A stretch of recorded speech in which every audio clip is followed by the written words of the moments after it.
Друзья, всем привет, с вами Керастра, и сегодня в нашем новом видеоролике мы с вами будем проходить задание Легенд Сиджвин. Абсолютно полное прохождение в разрешении 4К в эпических настройках графики. Давайте по-быстрому заглянем в настройки графики. Видео будет очень красивым, очень графонистым, поэтому смотрите ролик обязательно в высоком разрешении. Да и в принципе, можем начинать. Погнали! Хочу вам всем пожелать приятного просмотра, хорошего настроения. Обязательно подписывайтесь на канал, ставьте лайки. Также, кто хочет поддержать канал, можете отправить донатик. Номер моей карточки Сбербанка будет в описании. Так что начинаем. Погнали!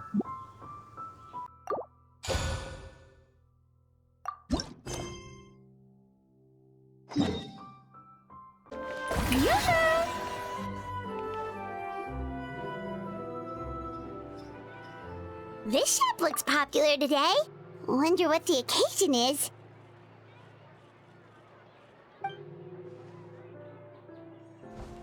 Butterfly Dew Cosmetics now on sale. Huh, looks like it. Oh, Sijween's here too. Hey there, Sijween!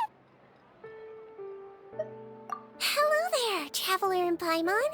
I hope you're keeping yourselves fit and healthy. You bet we are. So anyway, what are you doing here, Sijween? The Duke insists I take regular vacations in the court of Fontaine.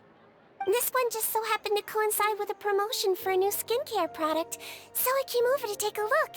I like to keep up with the latest industry developments when I can, to help me with my magazine articles. Wait, you write? For a magazine? Which one?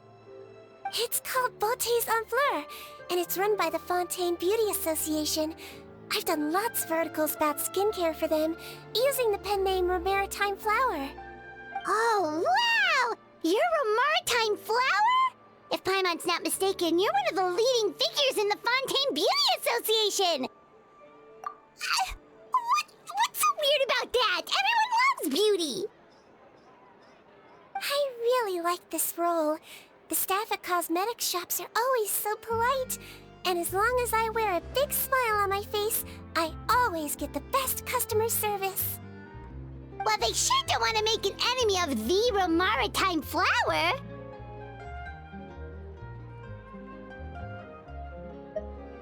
Obviously, it's because of Sijween's love for beauty. Still, a leader of the Beauty Association? That's incredible. The truth is, I study this field because I cherish my own appearance. It has nothing to do with being beautiful or not. Oh, the words of a master beautician defy comprehension! Oh, wait, you're saying that natural beauty is the highest form of beauty, right? Not really. Actually, Melizian aesthetics are very different from human ones. We don't view humans based on their appearance. If I had to describe our approach, I'd say it's based on cuteness. Oh! Really? Yep. Still, I really value my current appearance, and in the process of taking care of it, I've ended up learning quite a lot about skincare and stuff. It turns out, my knowledge and experience is pretty popular with beauty product lovers. It came as a big surprise to me, though. Oh, Paimon gets it now. But speaking of your appearance, how come you look human anyway? Are you like only half Melazine?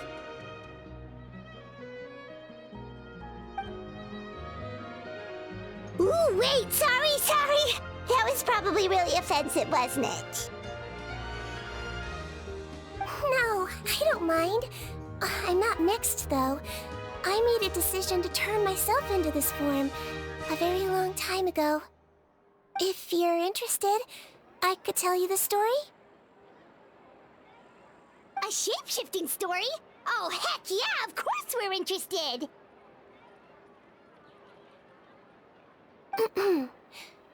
Once upon a time...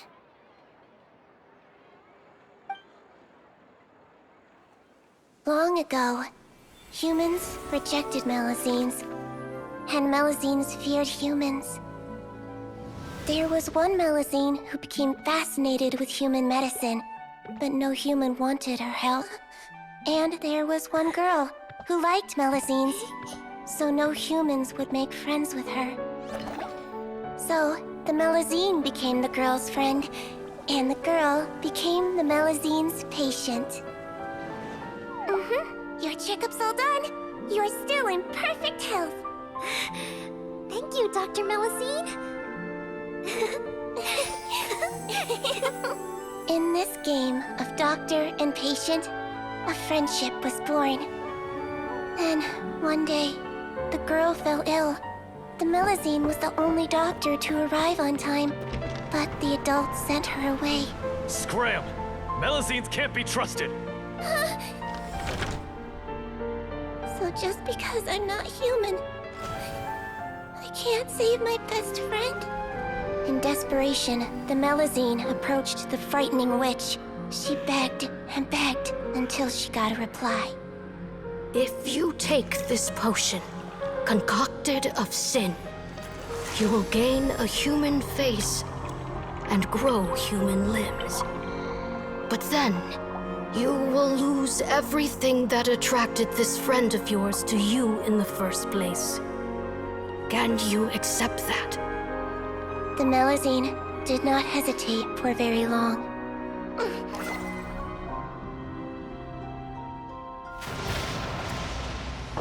On a rainy night, a little doctor knocked on the girl's door. The doctor wore a hood and raincoat, maybe to protect her from the rain, but maybe also to hide a secret. The little doctor held the girl's hand and treated her illness, just as she had so many times before.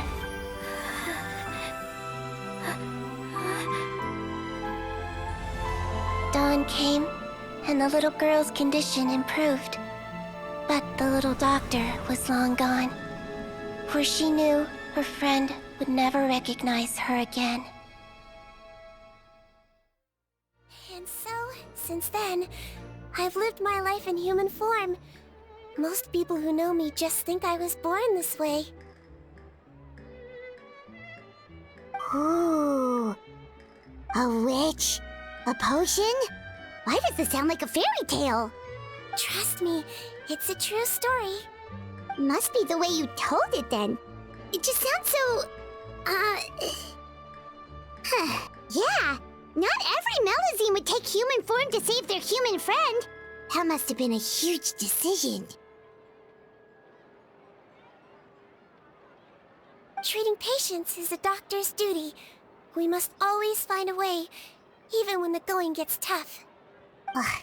It's so crazy that they turned you away just because you were a Melusine, especially when their daughter was so sick. Well, sometimes appearance can be a real barrier. But that was a long time ago. I like how I look now anyway.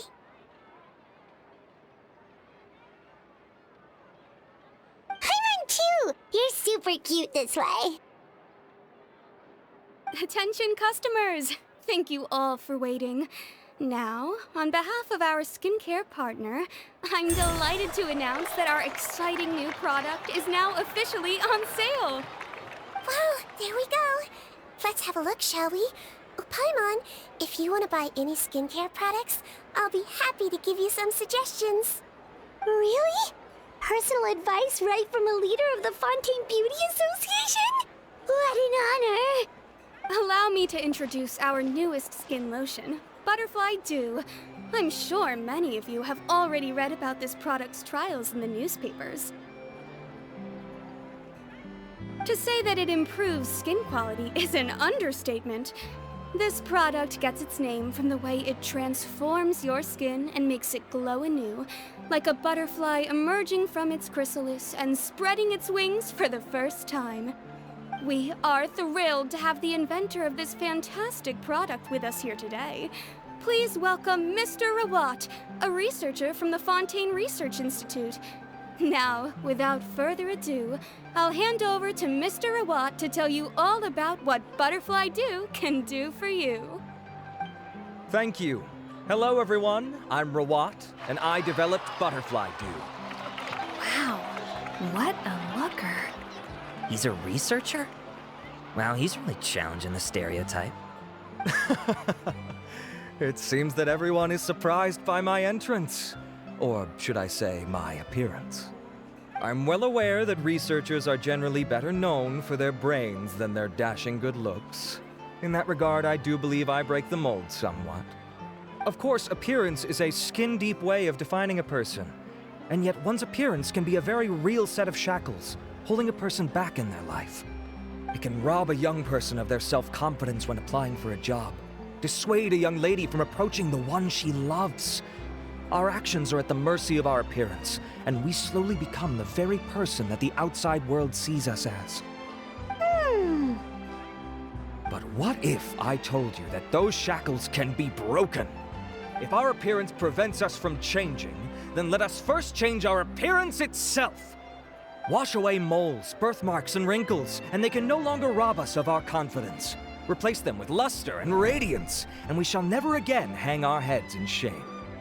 That is why Butterfly Dew exists. Its mission is to allow us to shed our pupae, undergo a complete metamorphosis, and embrace a new life. Well, whether it actually works or not, after that speech, Paimon's already sold! Mr. Rawat, could I ask if you've used this product yourself? Of course, I tried it many times while I was testing it. You can consider me a product ambassador. Wow, then it's sure to work! Still, I don't expect to convince you just by blowing my own trumpet. So, could I get a volunteer from the audience to try it out? Oh, Paimon volunteers!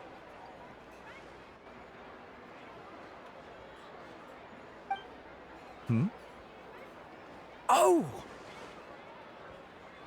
Ah, what an honor! It appears we have a giant of the Fontaine Beauty Association here with us. In that case, Miss Sijwin, could we seek your most expert opinion on this product? Sure. Whoa, is that Romaritime flower? They say she's the pickiest user of skincare products in all of Fontaine. Here you go.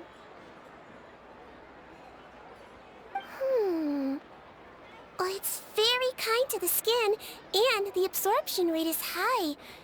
Even for Fontaine, this is a first-rate product. Wow, now that's high praise! I'll take one. Any discounts? All right. Well, all that remains for me to say is, Butterfly Dew is now on sale!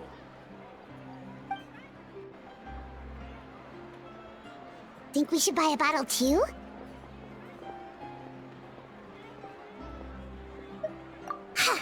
Of course you bring up Mora! Fine, Paimon will pay out of her own pocket, and even share it with you. There, does that sound fair? And if you're worried about whether it's the right product for you, well, luckily for us, Sijwin's here, so we can get an expert consultation.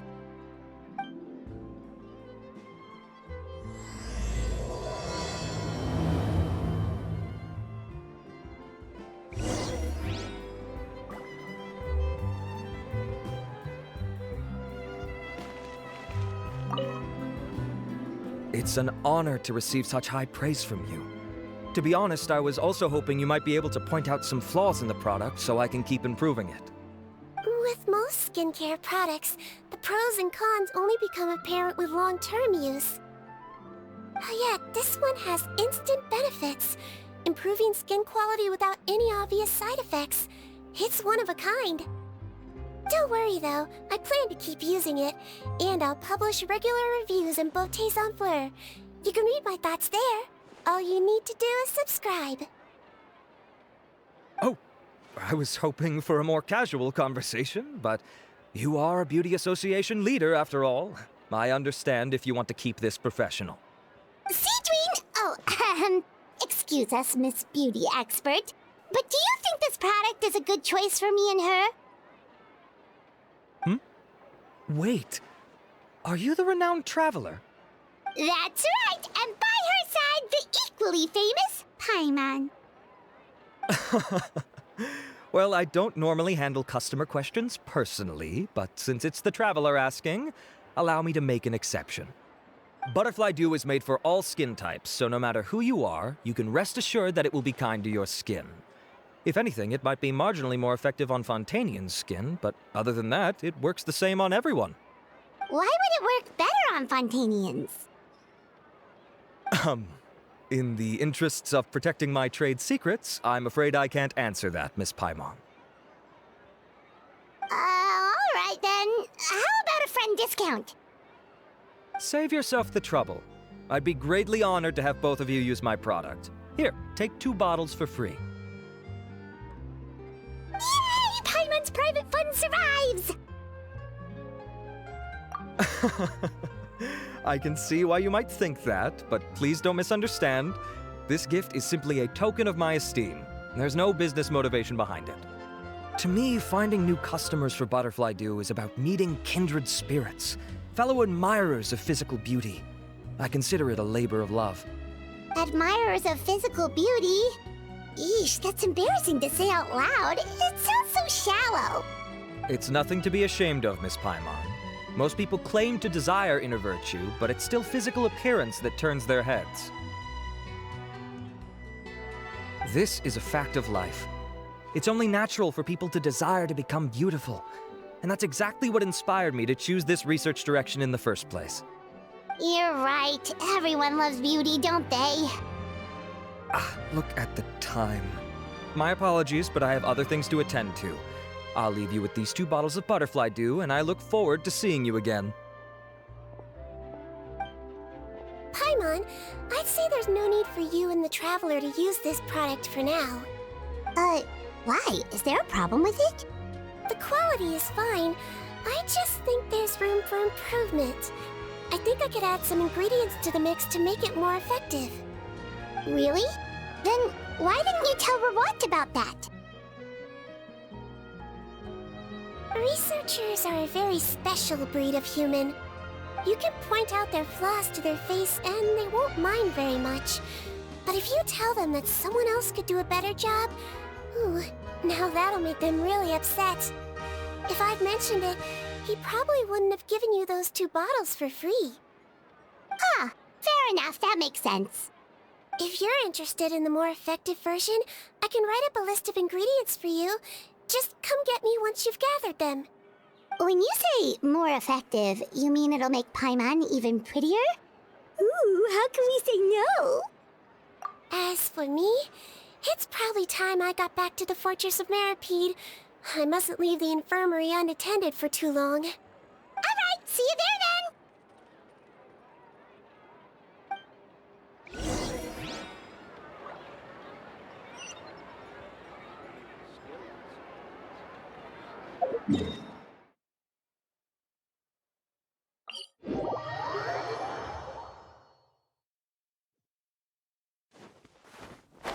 Just up ahead, Traveler. The ingredients for Sijwin should be nearby.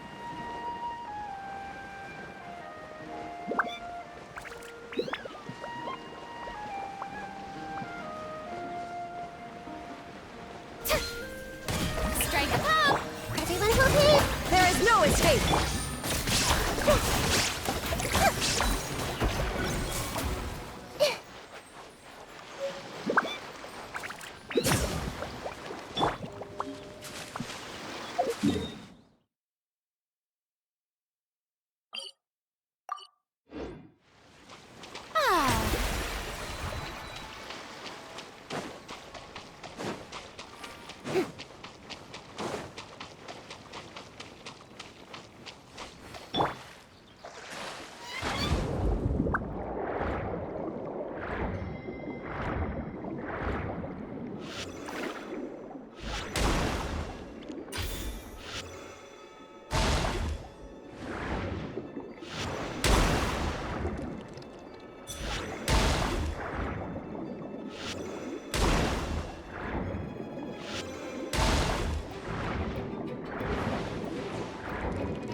Great! That's everything! Let's head to the fortress of Meropid!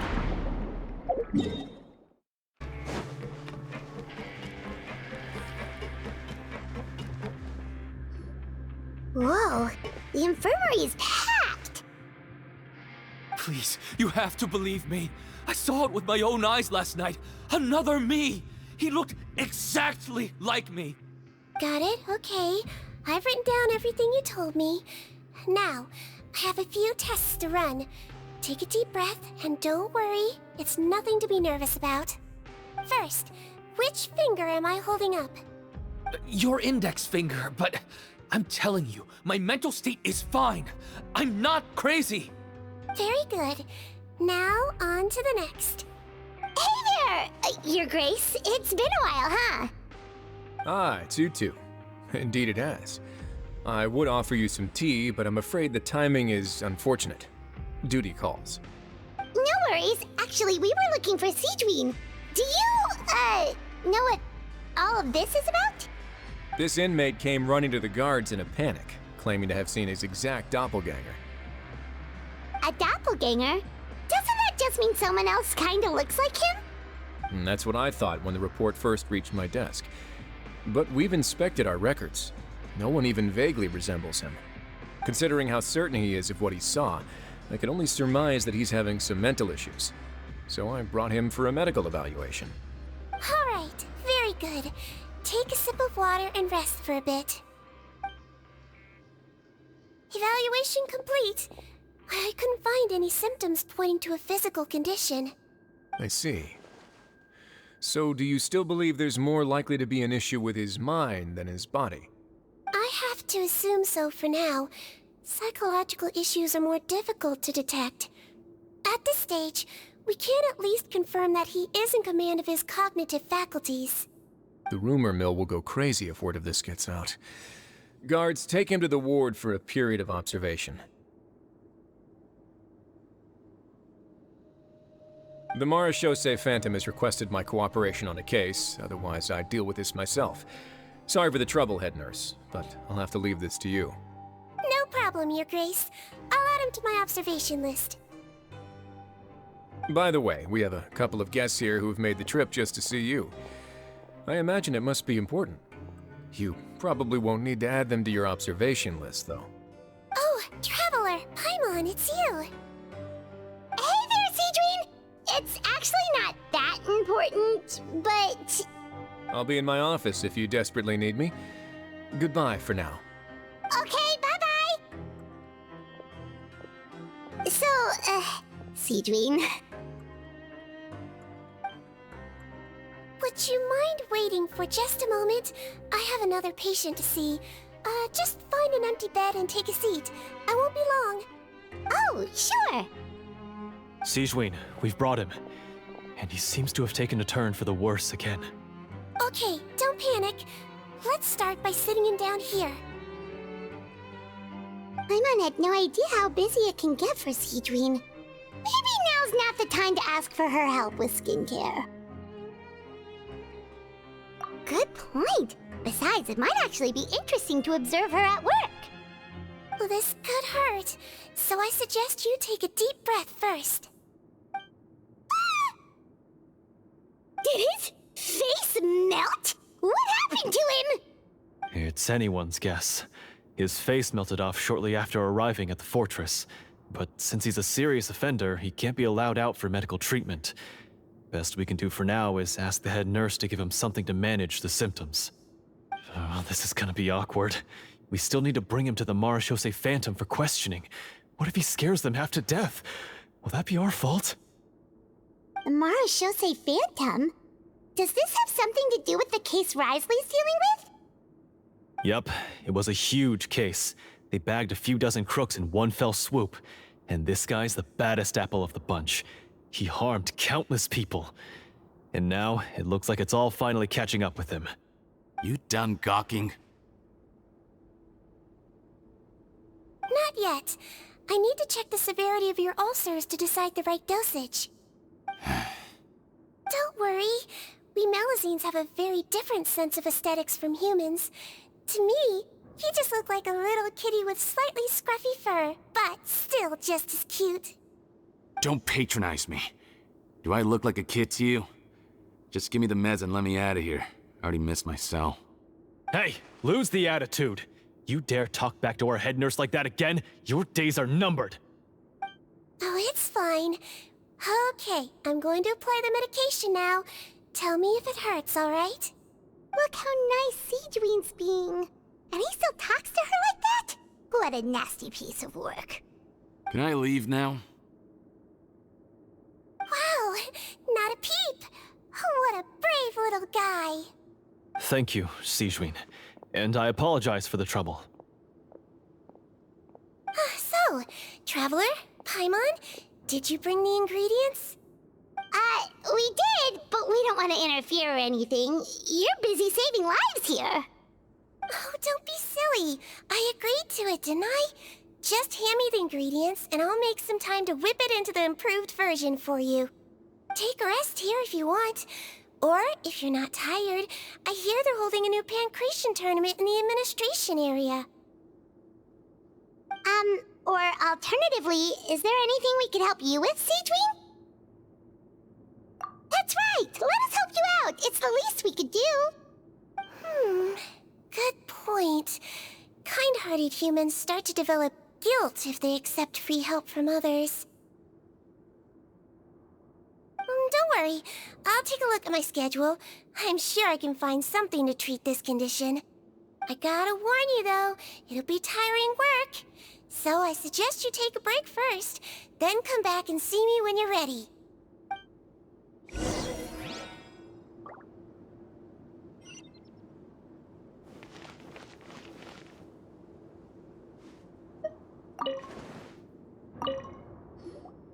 We're ready, Sijwin! What's our first mission? I found the perfect job for the Traveler. First, I'd like you to lie down in this bed.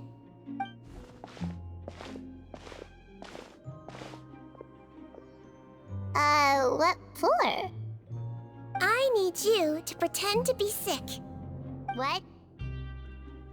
Oh, is it that difficult? I thought you did a pretty good job last time. Oh, so you knew.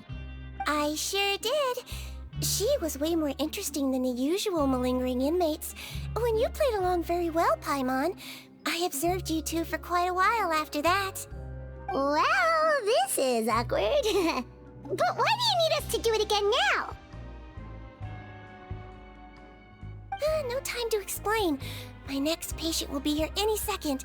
Oh, please, just do as I say. You can, pretend like you've got a nasty headache. And throw in some dry heaving for good measure. Okay.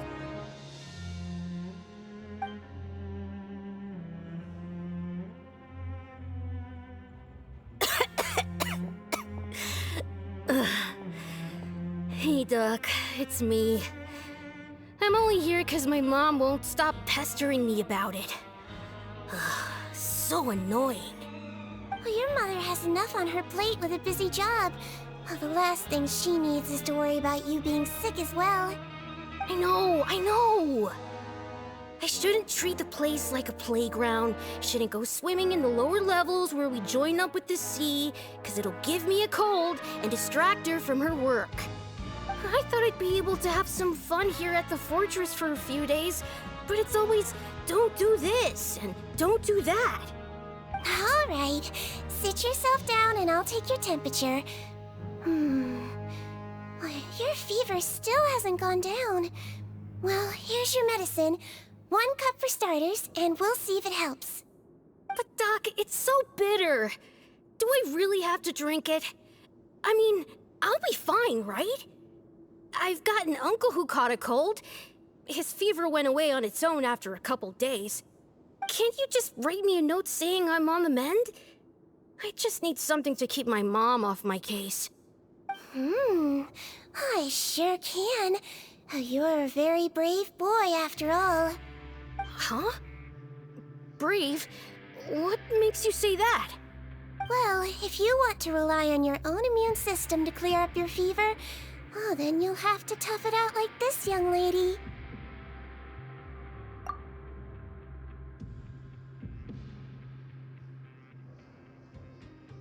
Hang in there, Traveler! Are you gonna puke? Paimon can get you a paper bag!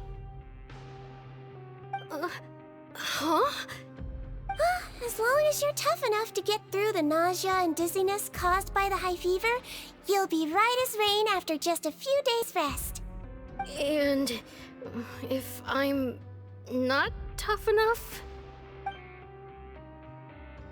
Hey! Wake up! Wake up! Put it this way. At least you'll never have to see the doctor again, right? I think maybe I'll take that medicine after all, if that's okay. Oh, of course. Here, it's still warm. It's so bitter. All done. Great job, you two. That kid really doesn't know what's good for him. His mother's a guard here. She's been working back-to-back shifts lately, but unfortunately his father's away on a business trip right now. She had no choice but to bring her son here for the time being. He was quite happy at first. He seemed to think that the fortress of Meropid would be all fun and games. So you made us put on that act just to scare a kid into taking his medicine? That's a pretty sneaky trick. Seems like there's a whole side to Sijwi we never knew about. It's a technique I learned from my teacher. Oh, you had a teacher? Was she a Méluzine doctor too? She was human. She passed away a long time ago. Oh, sorry. No, it's fine. I really liked my teacher, so it's always nice when I get to talk about her with other people. She was a traveling doctor, and since she didn't have a clinic, she'd go out and visit her patients wherever they were. Dealing with the badly behaved ones was her specialty. She used to say, if you can scare the little brats into taking their medicine, you won't have to hear them wailing and screeching when their condition gets worse.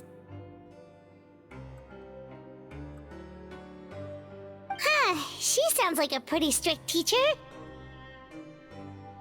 Strict? Well, that's not how my teacher saw it. She thought of herself as terrifying to kids. Strange way for a doctor to describe themselves. Now Paimon's curious to know what she looked like. As it happens, I actually have a picture of her. Oh, wow, yeah, okay, that'll terrify the kids. Yep. All the children she treated thought she was a witch. Why does it almost sound like you're envious of her? Oh, because I am. If she was here, all the children would take their medicine without any need for tricks. A doctor who looks like a witch. True, they wouldn't dare try anything funny with her around. Oh, me, on the other hand, it's hopeless. Children aren't afraid of me at all. That's actually a good thing, you know?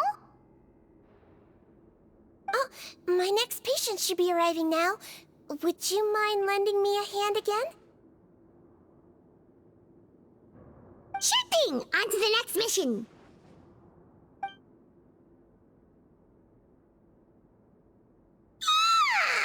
Is it nighttime already? That flew by. You really have a busy job, Sijwin. Well, thanks to you two, it was much easier today. Aww.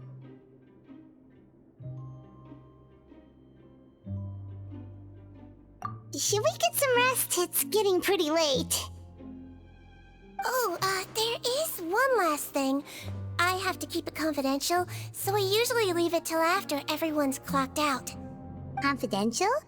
Are you sure you can tell us? Well, it's fine. You're not living here anymore, so it's okay if you know. All it is I have to prepare some ingredients to make healthy meals with. Wait, you mean those healthy meals? My patients refuse to eat any healthy meals I prepare in front of them, so I have to prep the ingredients in secret, then let the chef at the Coupon cafeteria handle the rest. Considering even the chef's version makes people uneasy, it really makes you wonder what's in it. You want to find out? I can teach you how to make it.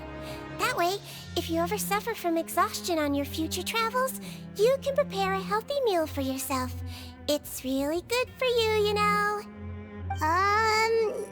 Sure? Guess we can help out one more time.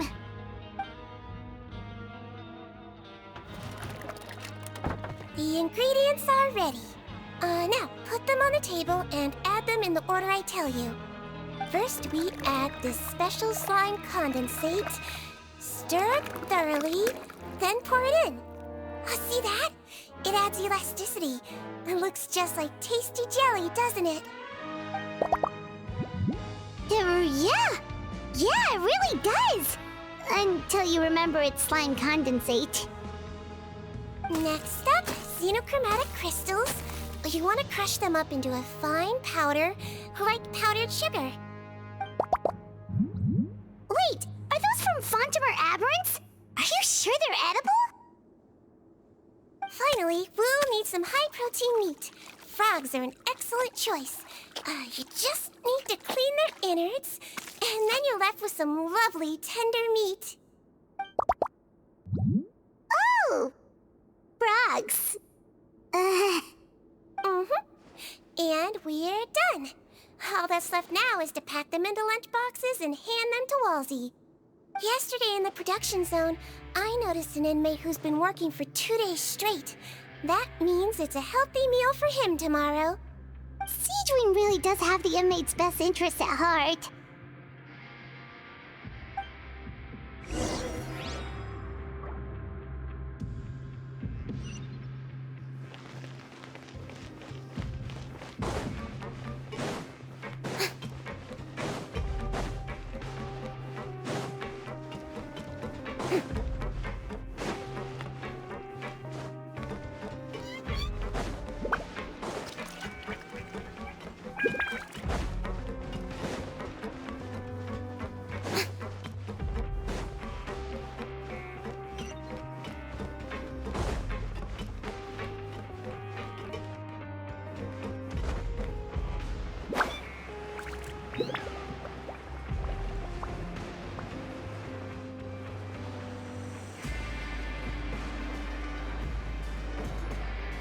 Ah, head nurse. Got some extras for me? Just the one today. The serial number's on the lid. Sounds good. I'll make sure it gets delivered. Sounds like they're talking in code. Thanks for your help.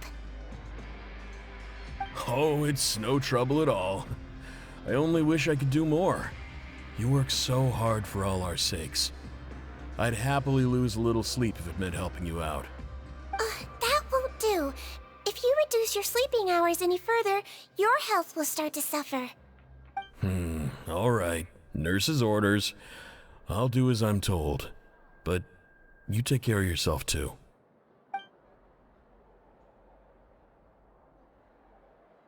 Well, I'm done with work for today. Thanks for helping out, you two. Seems like the guards and staff here have a lot of respect for you, Sijwin. In just one day of helping you with your work, it feels like we've done a lot for the fortress. Head nurse, please, wait. I'm sorry to disturb you this late at night, but I think you'll agree, this is urgent. Okay, just relax and catch your breath. What's the matter? The guard at the observation ward, Odilon, he told me to pass on a message to you. One of the inmates there, the guy suffering from possible hallucinations, well, he seems to have made a sudden recovery, and now he wants to apply for permission to leave the ward. Huh? Already? You were right to tell me. I'll have to examine him and make sure he's well before we discharge him. Looks like we've got one job as medical assistants left. We'll come with you.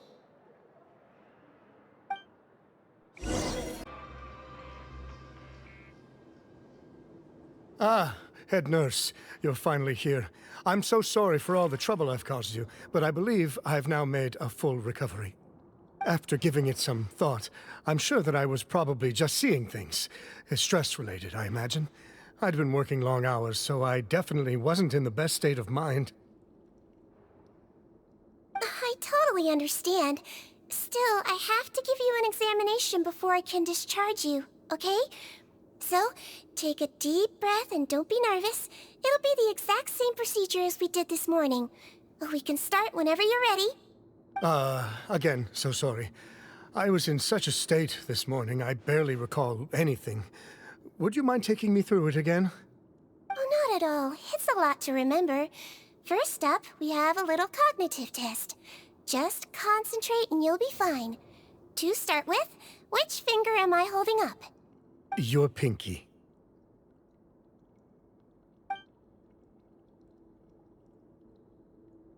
Alright, all indicators seem normal. So it was a stress-induced hallucination after all? Well, we've certainly had previous cases of mental illness caused by overwork, which is why I carefully observe everyone in the production zone. I wonder how I managed to miss the signs this time. Please, head nurse, you shouldn't blame yourself. I'm just still adapting, that's all. Pushed myself too hard, and I guess I couldn't take it. Thanks for looking after me. I'll be as good as new after a good night's sleep. And if you can give me the okay, I know I'll sleep better back in my good old dorm. It can be difficult to relax in an unfamiliar environment. Alright then, you can leave the ward. I suggest you take 2 days off to focus on your recovery. I'll take you off the observation list for now, so you're officially discharged. Great. I can't thank you enough, head nurse. Mr. Odilon, could you escort him back? Of course. I'm on guard duty in the administrative area tonight, so nothing will go wrong. You have my word.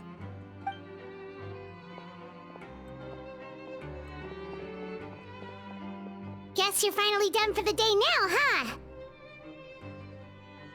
Yep. But I still haven't gotten around to making that improved lotion for you yet. Oh, no rush! Seriously, it's super late now. You should go get some rest too. Well, tomorrow it is then. Good night, Traveler. Good night, Paimon. Hope you sleep well. Oh, don't you worry! We will! After a productive day of work, we're both gonna sleep like a lot. Yeah, sleep tight, Sijwin. See you tomorrow!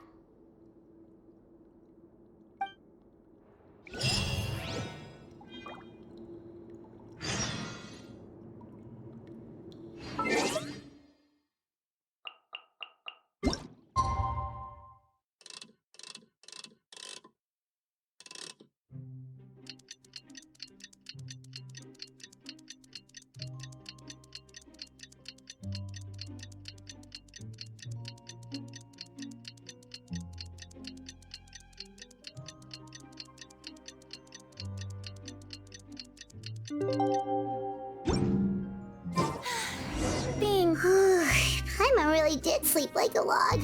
Let's go find Sijwin.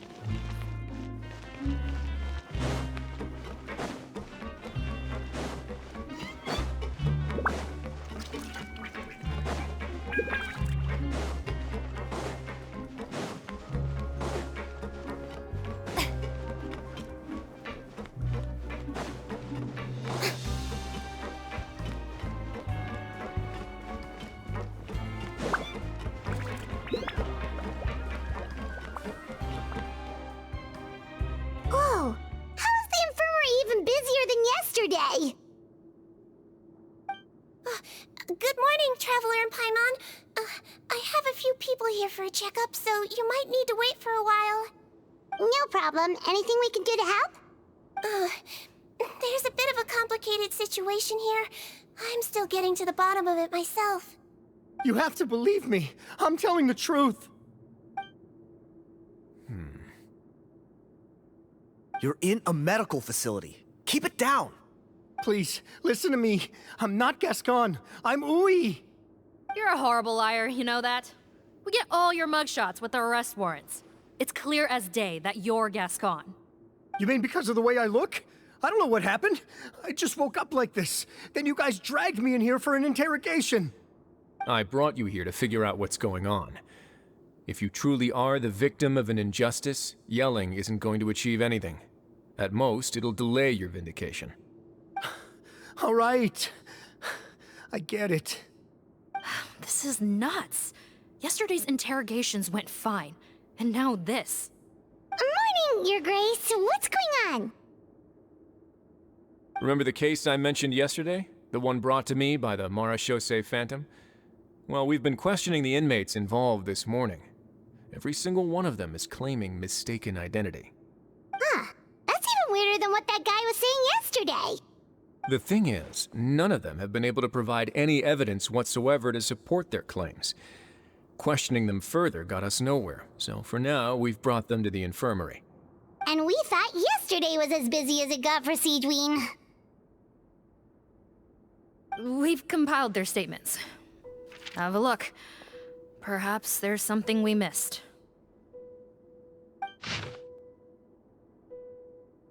Wait. Release? Interesting. The inmates they spoke of in their statements appear to all be due for release today. I noticed that too. If that's their plan, they're underestimating us a little. Every serious offender claims that there's someone else who just so happens to be due for release today. And they're expecting us to go along with that. All the more reason to be cautious. Lumberzar, check the release list for today and make sure no one gets processed. We're gonna need an excuse, though. Just say we're out of forms, and that we're furiously printing more as we speak. I'm on it. It's conceivable that our group of serious offenders somehow found a way to switch places with inmates who are about to be released, so they can walk out right under our noses. We did consider that possibility. But I mean, just look at them. They match the warrants, period. How could there have been a switch? Only if they're dead ringers for the inmates due for release, I suppose. I gave you that name list yesterday to assist in your investigation. Did that help? Yes, the inmates' mugshots were attached to the list. The first thing I did was check for lookalikes, and I didn't find any. The only other thing that stands out to me is that their voices sound a little different today. But it's not exactly hard to put on a fake voice. Oh, really? What does our head nurse make of all of this? Give me a moment. I think I have a way to confirm whether there's been a switch. I know, it's not time to change your dressing yet, but please bear with me. Huh? Isn't that the guy from yesterday? This should be Honore. He has very severe facial ulcers, which require an operation in the hospital at the Court of Fontaine. I authorized him to leave the fortress for medical treatment under guarded escort. Yes, like I told you. I'm not Putton. I'm Honore. So there has been a swap. Well, I can see what happened in Potton's case, but how do you explain the other inmates? You're not telling me their souls switched bodies, are you? No, I believe it was their faces that got switched. The method is a bit like replacing a tooth. Take the bad tooth out, put a false one in.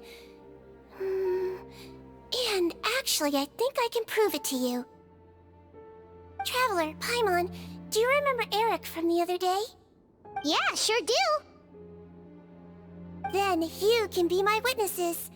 To start with, please fetch the inmate who claims to be Eric.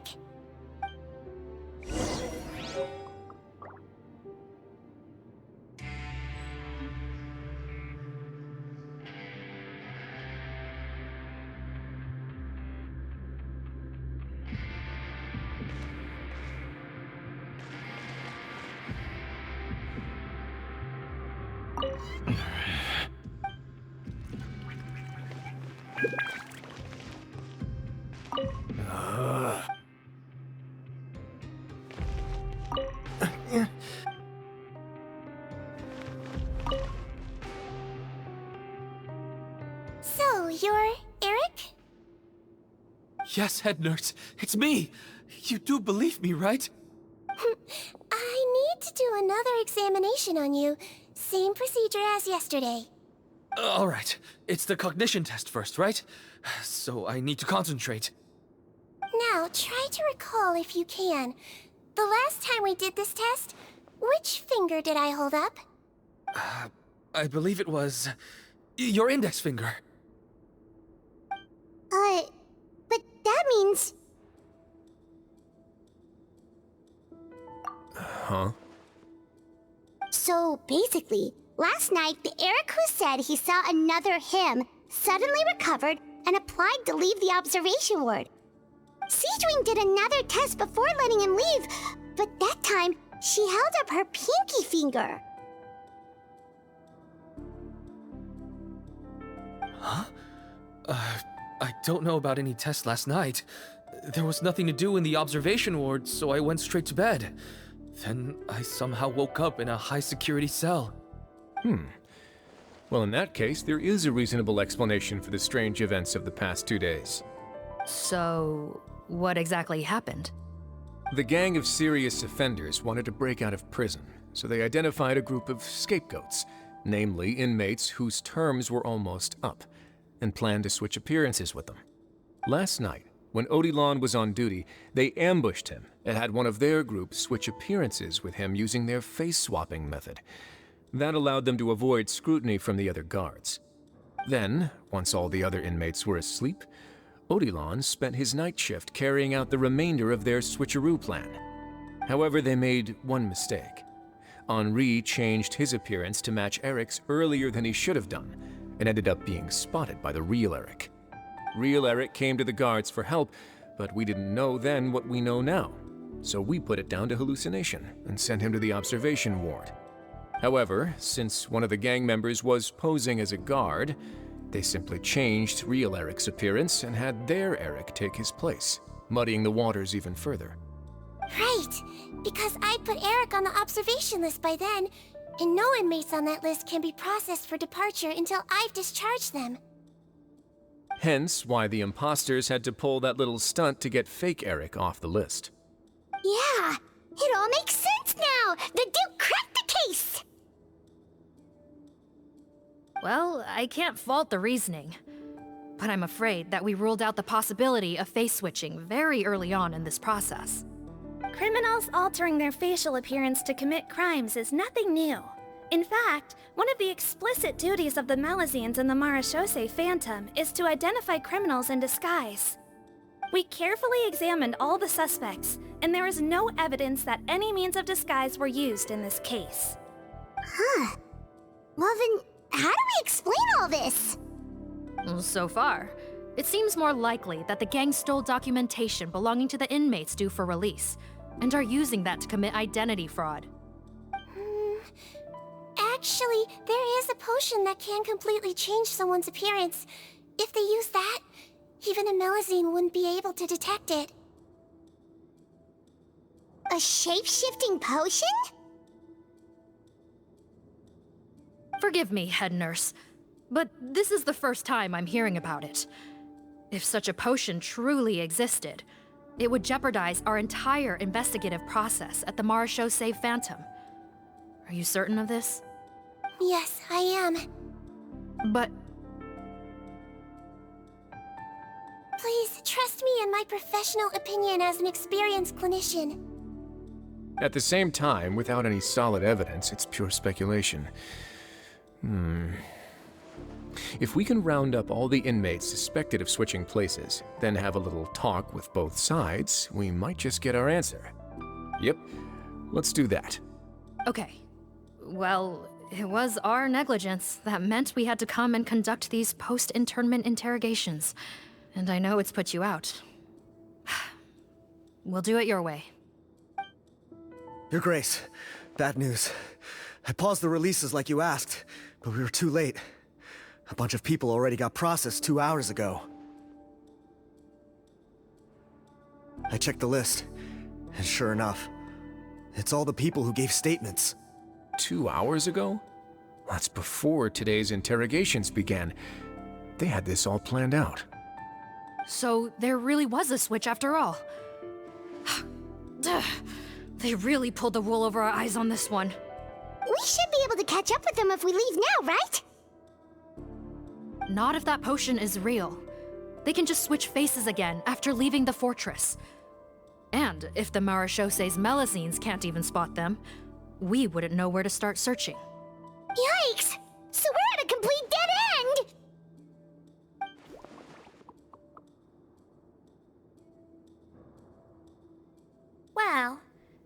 technically there is one more lead we could follow up on. We were only able to arrest this gang thanks to the help of a researcher from the Fontaine Research Institute. I believe his name is Rawat. Oh? Rawat? Isn't that the handsome guy we met at that skincare promotion? Handsome? Maybe from a human point of view. I just remember that he specialized in potions. One of the crimes this gang is charged with is the manufacture and sale of illicit drugs. According to Mr. Rawat, they appear to have stolen technology he developed through his research and used it in their operation. At first, he thought it was a typical case of intellectual property infringement, and he tried to negotiate with them. But once he discovered their criminal operation, he reported them to the authorities. Thanks to his report, we were able to swoop in and arrest them all in one go. What a hero! Bet that took courage on his part. No doubt. This is worth following up on. As the one who snitched on them, it's highly likely that Rawat will be targeted by the escapees. That aside, since he's negotiated with them in person before, there's a chance he'll have some additional information for us. Understood, Your Grace. My team and I will head to the Fontaine Research Institute right away. In the meantime, please keep an eye on the face switch victims for us. Of course. Miss Morgan, I'd like to come along and help you catch these criminals. Huh? Why's that? Well, I'm the one who discharged the fake Eric last night, so I feel partly responsible. Don't say that, head nurse. Your focus was on the inmates' health, and rightly so. We can't ask you to help with arresting criminals. That's our duty. I also have a more personal reason. Cotton is a patient of mine, and if I don't get a new batch of medicine to him in time, his condition will get much worse. Look, head nurse, I completely understand where you're coming from. But arresting criminals is dangerous business. And if anything happened to you, none of us can afford to take on that responsibility. Don't worry, I can defend myself just fine. You say that, but still. If I may, Miss Morgan, Sijwin is the one who raised the potion hypothesis, and I'm sure she has far more expertise on the topic than your team. My suggestion would be to bring her with you. And if you really are worried for her safety, then...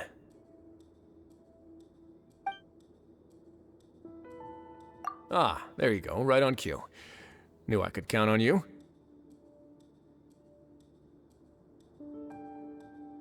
Okay.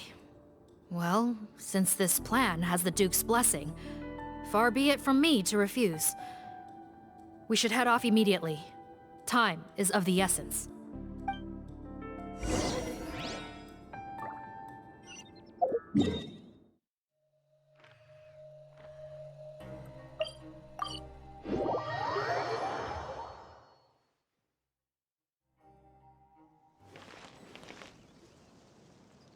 Greetings. Sorry to impose, but I'm afraid we're here on urgent business, and we're gonna need you to cooperate. The Marsh is a phantom. Let me guess, you're investigating some more illegal research? Not this time, no. We're looking for a researcher. Do you know where we might find Mr. Rawat? Rawat. Oh yeah, Mr. Handsome, right? He actually doesn't work on site here very often. There's a handful of researchers in the nearby area who know him pretty well, though. You can see what they know. Just a handful? Paimon figured he'd be the most popular guy around. Well, I guess you could say he's popular, at least on a superficial level. He's blessed with good looks, so he tends to make a good first impression on people. But in all his time here at the Fontaine Research Institute, I don't think he's ever had a single deep conversation about his research with his peers. That's no way to make real friends around here.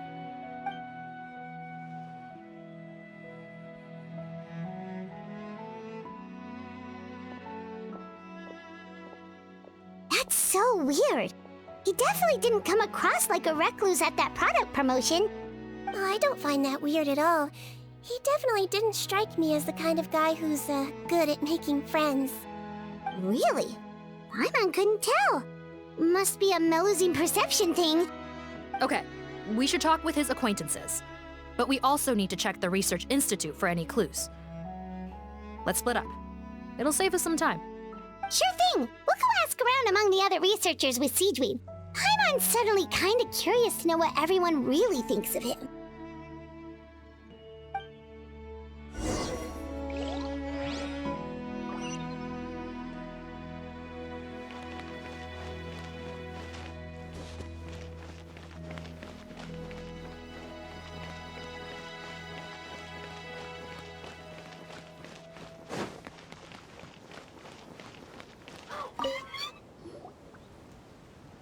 Excuse us, are you Audrey?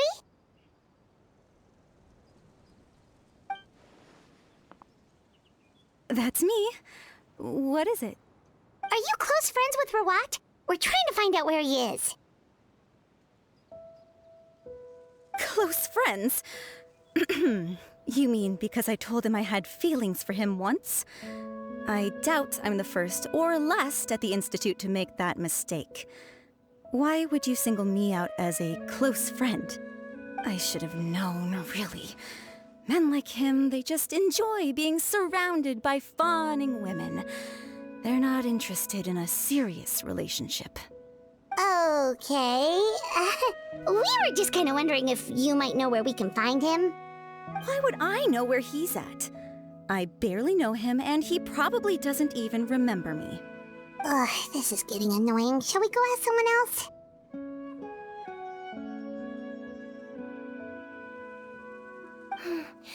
I think she knows Rawat better than she cares to admit.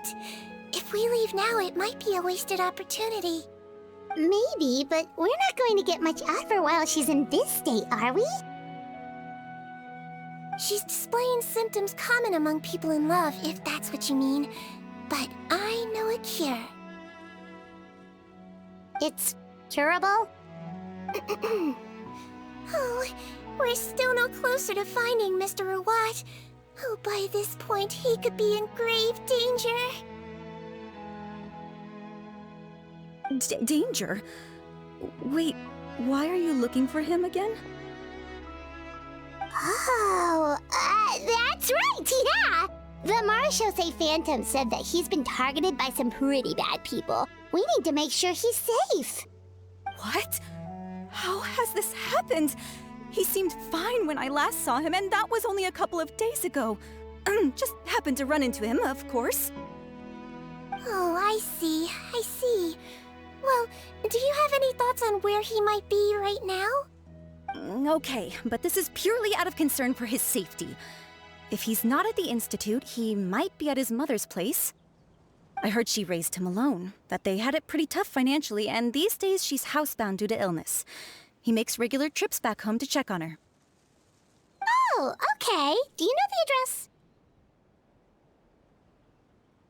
Nope, sorry. I only found out the thing about his mother because it came up in conversation once. I was just trying to find out more about him, so I could get to know him better. When I told him I had a crush on him, I offered to help him take care of his mother. And yeah, maybe that was a stupid idea, but did he really have to yell at me for it? It's like, fine, I can take no for an answer, but what's with the temper tantrum? Unbelievable. These guys only want to show you their charming, well-groomed exterior. They can't stand it when a few home truths shine through. Looks like her love syndrome is flaring up again. We need to find out Mr. Rawat's mother's address. Let's check with the Marshose officers when we regroup. Cool, sounds like a plan.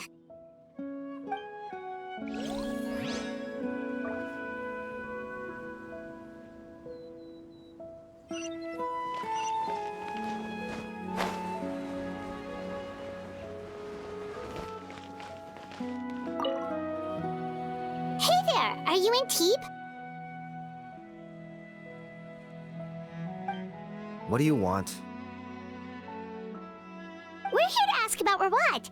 Any idea where he might be? We were told you were pretty close with him. Close? Not sure that's the word I'd use. He wouldn't even let me use his patent. Huh? It's been a good few days since I last saw him. I don't know where he's at. Go ask someone else.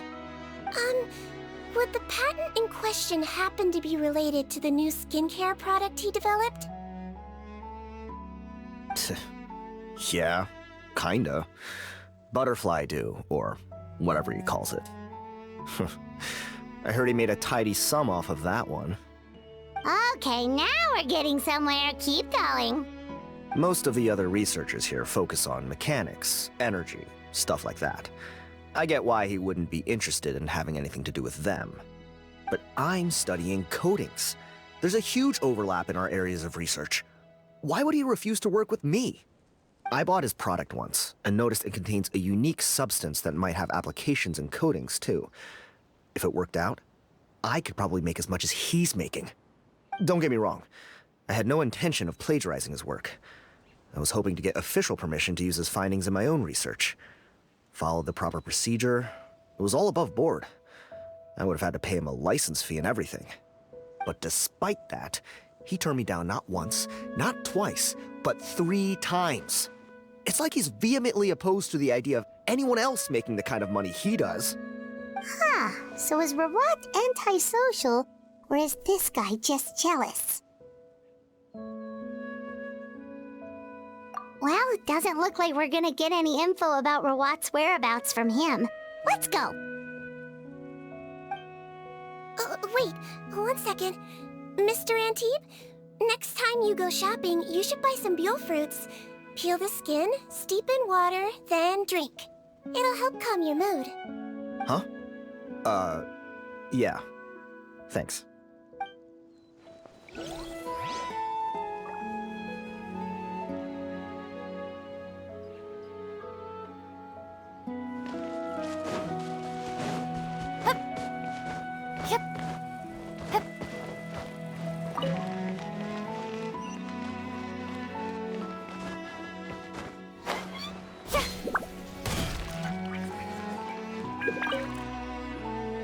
Sorry to bother you, sir, but are you Bertram?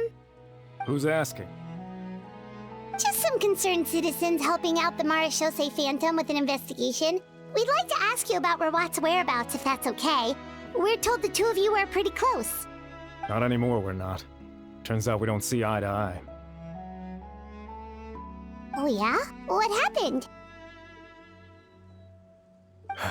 The thing about us researchers is, most of us do what we do for some sort of higher purpose, but not Rawat. All he cared about was how to commercialize his findings. He won't even let you work with him unless you sign a confidentiality agreement first. Also, he has better control over who gets which intellectual property rights. How are you supposed to get any meaningful research done working with a guy like that?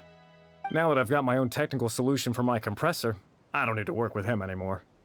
So that's what Rawat is really like. We'd still like to know where to find him. Is that something you can help us with? Wait, Yeah, I know you. You're the head nurse at the Fortress of Meropid. Alright, then I'm happy to help you if I can. I respect the work you do. Medicine serves the highest purpose of all the sciences. Wow, turns out Sijwin's got some real clout. Thing is, I have no real way of knowing where he might be. I stopped working with him 2 months ago, and I've barely seen him since. But if you want my advice, I'd say go talk to the peddlers. There's a few he meets with every other day or so. Maybe they know where he's at. Peddlers? Yeah, back when I was working with him, I noticed he met with them quite often. Wouldn't surprise me if they were involved in some shady business together, because it seemed like they went out of their way to avoid discussing anything in my presence. The little I overheard was about manufacturing and selling pharmaceutical drugs. Like I said, he's all about the money. Drugs? Doesn't he work with skincare products? Do those count as drugs? Who knows? I never cared to find out. He's the Morag rubber, not me. Thank you. You've given us plenty to work with. Welcome. Goodbye, and may we both reach new heights in our scientific endeavors. Well, that's all 3 researchers. Let's head back to the meetup point.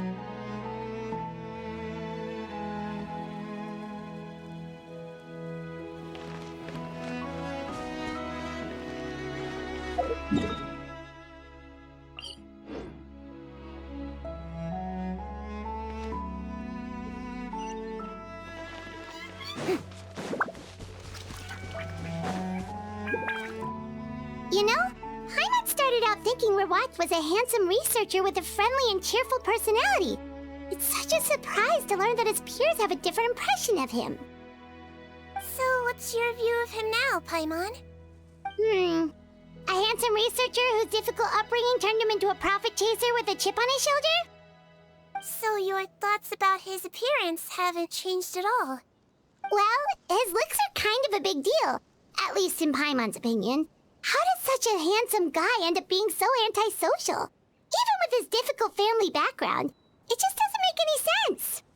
You can't judge a person solely based on their appearance. Head nurse. Traveler. I assume you've spoken with the researchers. What did you find out? Bertram mentioned Rawat's involvement with some pharmaceutical merchants. Do you know if he's registered any pharmaceutical brands? Since he was a whistleblower on such a huge case, I ran a background check on him. I don't remember there being any brands under his name. How strange. If he was so focused on commercializing his research and averse to sharing his technology with others, why wouldn't he have registered his own brands? Maybe he and his business partners needed to avoid public scrutiny? You think he may have colluded with the gang? Well, the crime was manufacture and sale of drugs, and that would certainly be in his wheelhouse. We can't rule it out. Isn't that pretty unlikely, though? He was the one who blew the whistle on them! Most children who come to me with tooth decay have suffered pain for a long time already, but they'll still try to hide the fact that they eat too many sweets. Grown-ups and children aren't so different in that regard. If you say so. I saw him when he came to make his report, and I certainly didn't get the feeling that he was the type to collude with criminals. Perhaps it's more likely that they were coercing him. You mentioned that he comes from a poor family. So, it's possible that the criminals approached him asking for academic support, luring him in with the promise of riches. By the time he discovered who they really were, he was in too deep. They had leverage on him, so he was forced to keep working for them. I've seen it happen many times before. That does make a lot of sense. It would definitely explain why he was so unwilling to cooperate with his fellow researchers. No wonder he's so unsociable. He must be on edge all the time with a gang of crooks breathing down his neck. In that case, the situation could be worse than we thought. If Rawat was working with the escaped inmates, they're sure to know more about his whereabouts than us. Oh, there's a good chance they'll get to him before we do. Based on the information we've gathered so far, he was last seen 2 days ago. If no one's seen him since, maybe we're too late. 2 days ago? So he went missing right after that product promotion. That was the same day he reported the criminals, too. Not a good sign. Don't worry, everyone. I believe we still have a chance. Since he disappeared right after blowing the whistle, it's likely that he's gone into hiding. Yeah, he must have been worried that they'd come for him. All the more reason to find him as soon as possible. The only lead we have at the moment is his mother's house, which you mentioned earlier. Seath, think you can find the place? Yep. When you register a brand, the Court of Fontaine requires you to provide a legal address. The one Rawat wrote down was in the outskirts of the city. That should be the place. Okay, then there's no time to lose. Let's move.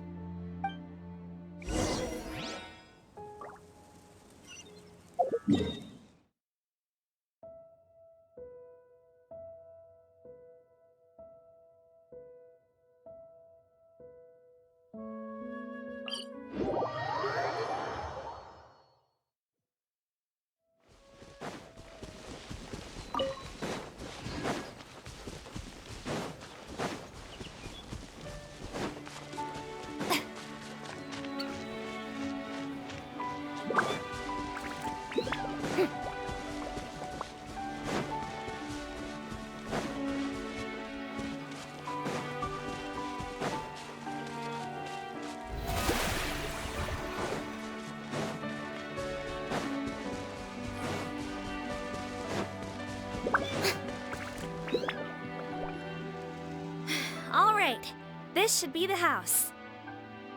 I'm pretty sure this was the address. Okay, I'll knock.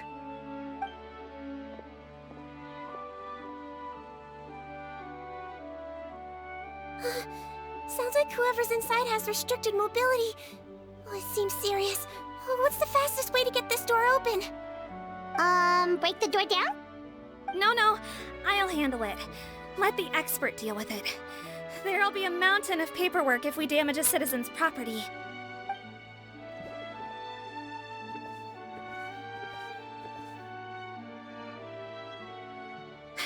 Calm down. Deep breaths. Remember your training. Control your strength. And... it's open! Seath, take a few people and lie in wait. Keep your eyes peeled for any activity around the house. The Traveler, head nurse, and I will go inside.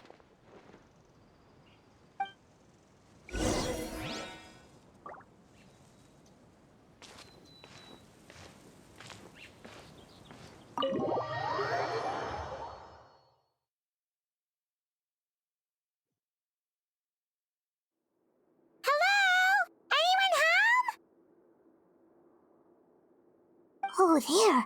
On the bed, there's an old lady. That's gotta be Rawat's mother, right? She doesn't look like she's in any state to be answering our questions, though.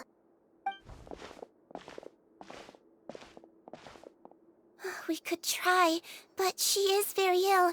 We mustn't force it. Well, doesn't look like Rawat's here. She's the only one we can talk to. Yep. Allow me. Hello, ma'am. Might I ask if you're Rawat's mother? We are trying to locate him.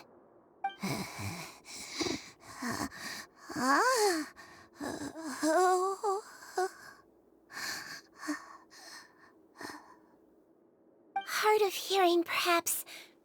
Does anyone have a picture of Rawat? I have one here. I'd like to show you a photo, ma'am. Is this your son? Do you know where he is?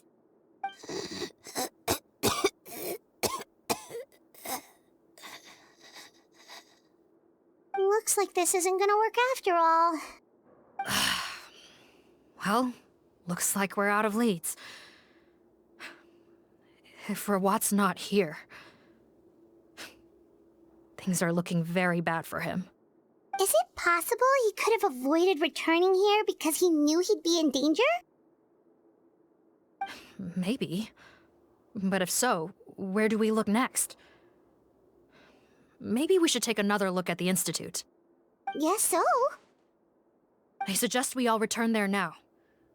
We found a good amount of useful information the first time, but perhaps there's something we missed. This is our last hope. Sorry, officer, but could I stay here for a while?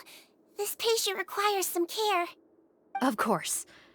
Traveler, stay with the head nurse. You're technically here as her assistant after all. Also, I'd like some Marechaussee members to stay as well, and keep an eye on the area. Why's that? If Rawat knows how serious his mother's condition is, he will return. Got it. Okay. I'll tell the squad members in hiding to stay put and keep a lookout. Thanks for helping me out yet again, Traveler and Paimon. No problem. But when you say her condition is serious, do you mean... Yes. She's barely clinging on to life. Oh. Let me take care of a few things first. Could you pass me the towel over there? Yeah, of course.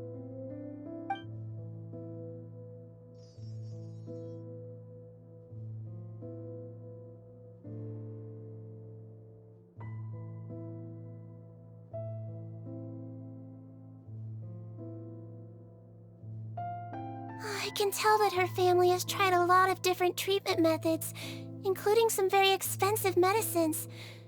Unfortunately, her condition is so multifaceted that a recovery looks all but impossible. Sijwin. My mom bets being a nurse must be pretty tough at times like this. Yes, it makes me a little sad. In a Meluzine's eyes, a human's birth, aging, sickness, and death are as much a part of natural law as sunrise and sunset. But human medicine can defy that law to some extent. In that sense, it is a science of miracles. That is why I became fascinated with it in the first place. But it was only after I truly became a doctor that I realized miracles don't always happen. Even the greatest doctors cannot cure all diseases. Sijwin. Well, don't worry about me, Paimon. A doctor's duty is not to cure all diseases, but to treat whatever ailments they can. At the very least, I can lower her fever. That way she'll suffer less, and she might even be able to see her son. Yeah, all the more reason to find Rawat as soon as possible, even if we don't catch those crooks.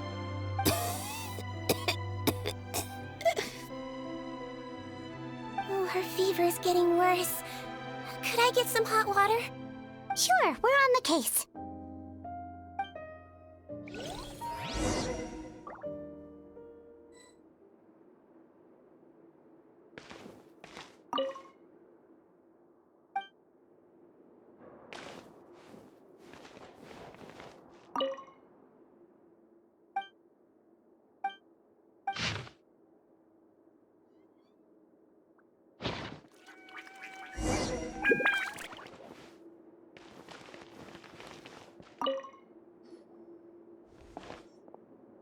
Found the hot water? Sure did. And look what else we found. Judging by this journal, it seems like Rawat has a private lab. There's a good chance he could be there right now. We gotta go tell Officer Morgan right away. Oh, that's great news. But hold on just a moment. The wet towel is ready. I'm giving you another injection. Are you feeling better now?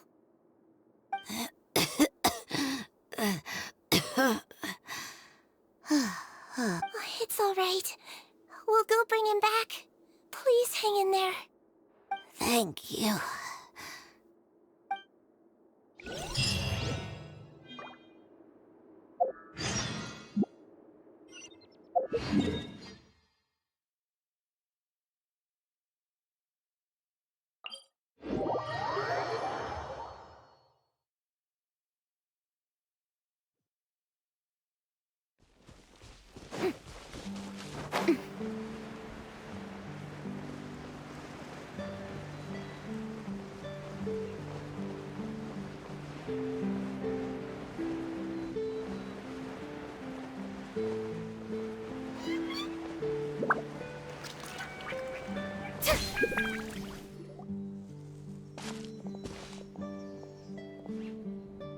It's Officer Morgan! They're already here!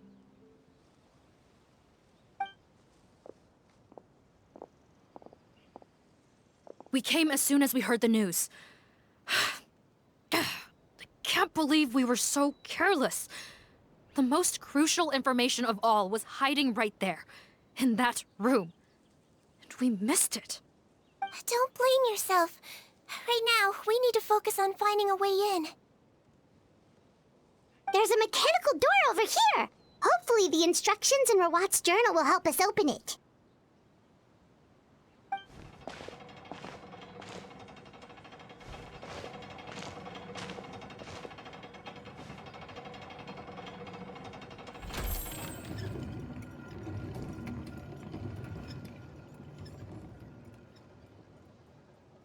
It's open. Let's go in.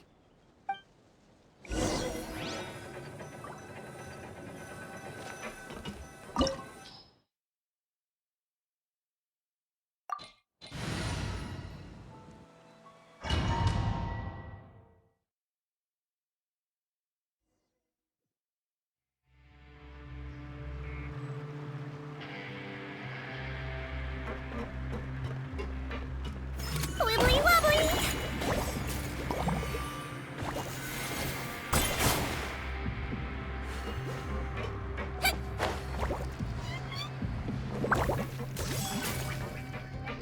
How did they get in here? Captain, up ahead! Those look like our fugitives! So they found this place too? Don't let any of them escape! Another test. Picked. The wrong subject.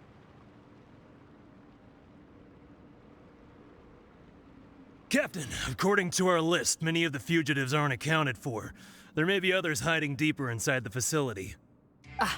So these guys were just the lookout crew. The Marashose Phantom! How did they find this place? Wait, it's that guard from the fortress. That's right, I'm on your side. The Duke sent me. What's the matter? Some sort of mix-up? Mr. Odilon, didn't I tell you a few days ago that you need to stop all field work until you've recovered? Well, you know, gotta help His Grace out. Share the load. Officer Morgan, this man is an imposter. The real Mr. Odilon has no recent health issues. What? But Looks like the head nurse was right about the face-swapping method. Arrest them all!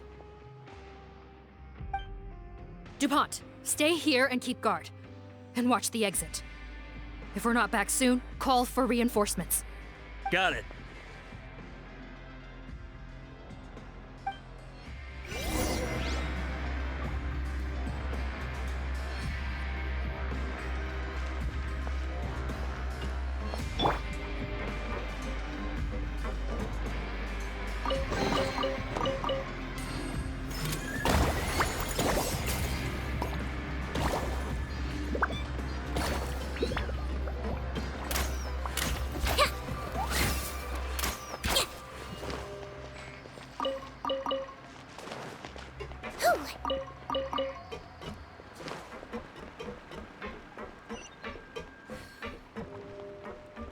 Let's blow bubbles!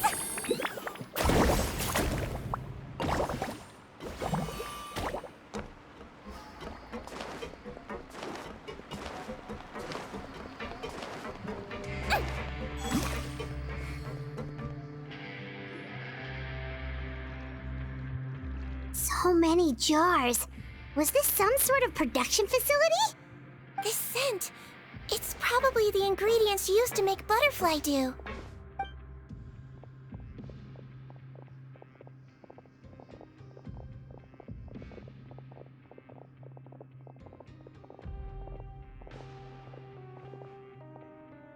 How come they're all empty? Did it sell so well that he ran out of supplies? How strange. Why would Rawat choose to manufacture a popular product like that in such a difficult-to-reach location? Given our suspicion that he may have been coerced into the illegal drug trade, I would have thought that any production facility we find here would be used for illicit purposes.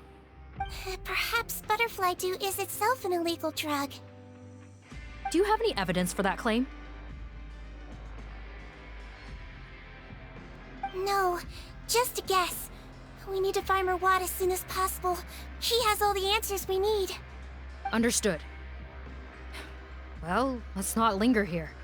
Let's go. Come on.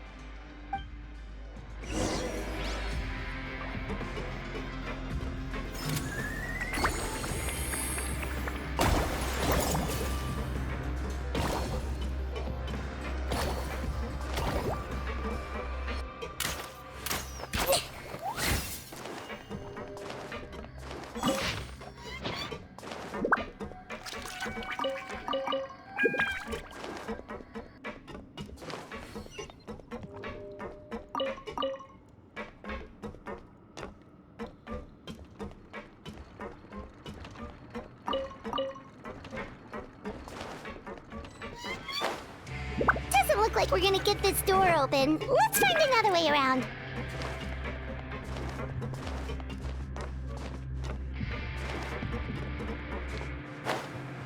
This one's closed too! What's with those carts and tracks? Oh, maybe it's one of those doors that opens when it senses cargo passing through. There's a loaded cart right over there. Let's bring it to the door and give it a try. Don't slip and fall.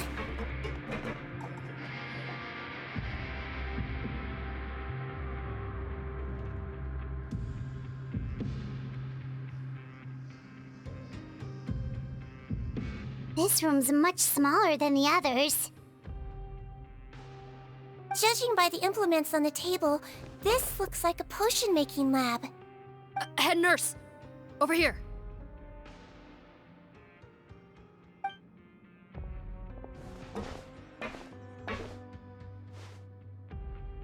Let's see. Huh? Robot's clothes?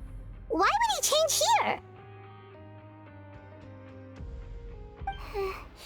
Perhaps they stripped him down, left the clothes behind, and disposed of him somewhere else? Yikes, Sиджвин, where did that come from? Oh, what a tragic way to go. Especially with such a bright future ahead of him.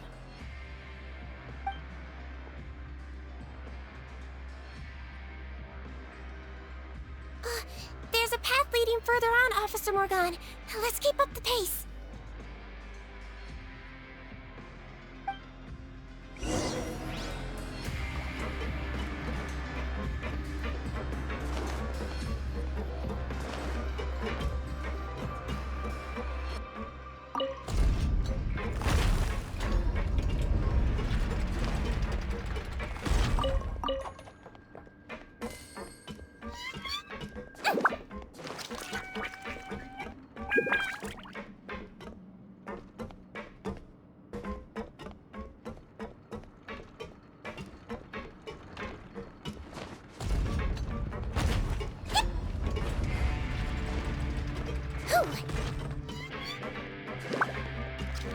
Don't slip and fall.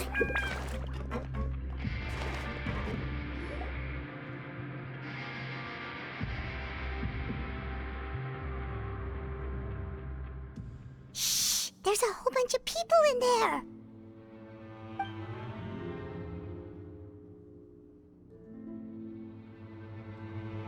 Are you serious? You're telling us that within a day, our faces are going to rot like yours? Fontanian physiology changed dramatically after that great flood, and it's not as compatible with this face-changing solution as before. The side effects are as you can see. Why didn't you say anything before we all used it? Look, my plan got you all out of prison, didn't it? You'd have much bigger problems to worry about right now if the Marshal Say Phantom found out about your other crimes. Consider an ugly mug getting off lightly. Ugh. You're just lucky we didn't leave you in there after you disappeared on us with no warning. We only let it slide because we're former partners. And now you have the gall to pull a stunt like this? Partners? Make no mistake, each of us is only looking out for himself. If you place too much trust in others, well, I'm afraid that's your problem. You hid things from me too. Remember how you each had a spare potion? You kept quiet about it until we planned the prison break? Oh, and you didn't have a secret spare? Then do you want to explain how you melted your face off before all this? Guys, that's enough. Calm down. It is what it is. Arguing won't change anything. What's the plan, Parton? I'm assuming you brought us here for a reason? There is no plan. We followed him here on the promise of more juice, but it turns out there ain't a drop here. Besides, what does it matter now anyway? He already said, even if we did get our hands on more of that stuff, switching faces again solves nothing. They're still gonna melt off eventually. I said enough arguing! Parton, tell us the plan. The most practical solution is to continue using the potion. Keep switching to a new face before the ulcers can start forming. Are you kidding me?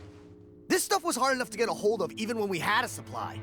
Now you're asking us to use it like skin lotion, after the flood all but wiped the supply out? Well, there is another option. But you'll have to make a deal with me first. Okay, now we're talking. What's the deal? I have a document I took from that researcher that details how to make a replacement. Just give me one bottle of the undiluted fluid, and I'll get to work. What's the problem? I thought you always kept reserves. Or do you really just have one spare bottle each? What do you think? That we were shipping them into the fortress of Meropid by the basket load? Well then, say hello to never showing your marred faces in public again. Ugh, I've heard enough! Get him! Let's see if that document even exists! Freeze! Marshal say Phantom! What? Who let them in? Officer Morgan, before anything else, please find out Rawat's status. Rawat? I don't see him. Hand over the hostage now, if you want any chance of avoiding an extension to your sentences. Spare us your condescending attempts to coax us back to our cells. You think we're looking to negotiate? Rawat is dead. Pardon? Arrest them all! Don't let anyone get away! Shower me with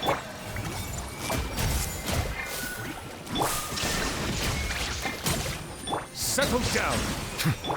Make yourselves at home! Another test subject. Free! Time to shine! An oversight on my part. Picked the wrong test subject. The tides beckon.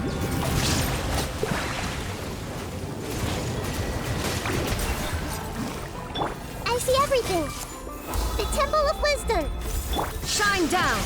Torn to oblivion! Don't be nervous! Just relax!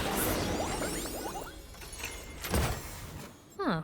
Gotta say, I never expected to see the head nurse in combat. Some patients respond better to a more aggressive treatment plan. Did we get everyone? Captain, we finished the head count. Potten's missing. Over there! The door's closing!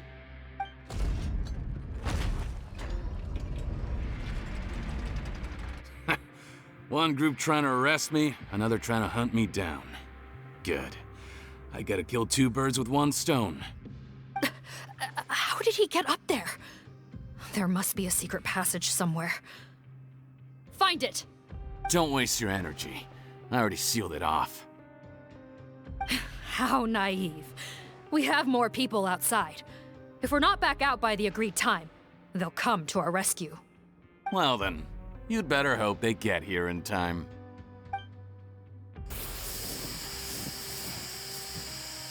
There's some kind of gas leaking from the pipes.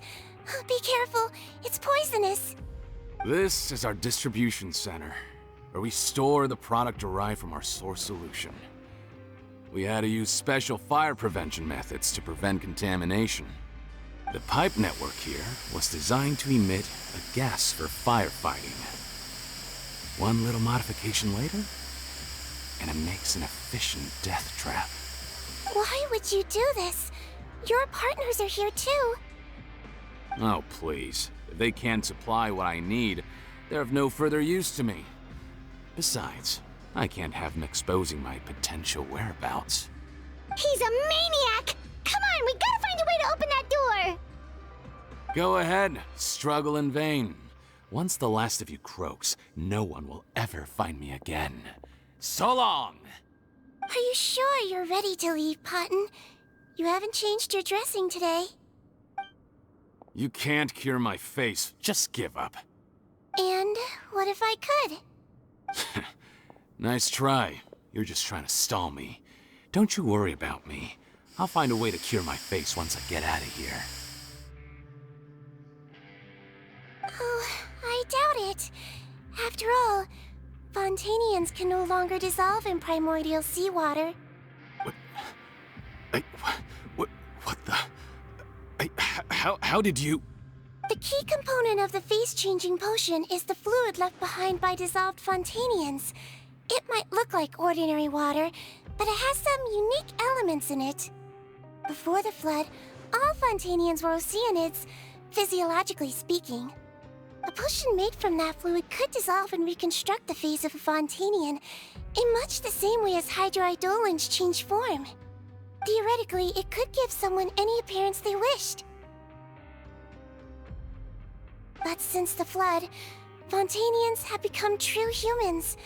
They can no longer provide the source material for this potion, nor reap its benefits. Are you saying this potion is made from Fontanians dissolved with primordial seawater? Then their crimes are far worse than I thought. How could you know all of this? No, wait. Of course! Well, well. So that's why you have a human appearance. It also means that I have a formula you're unaware of. The air's getting thicker. It's getting hard to breathe.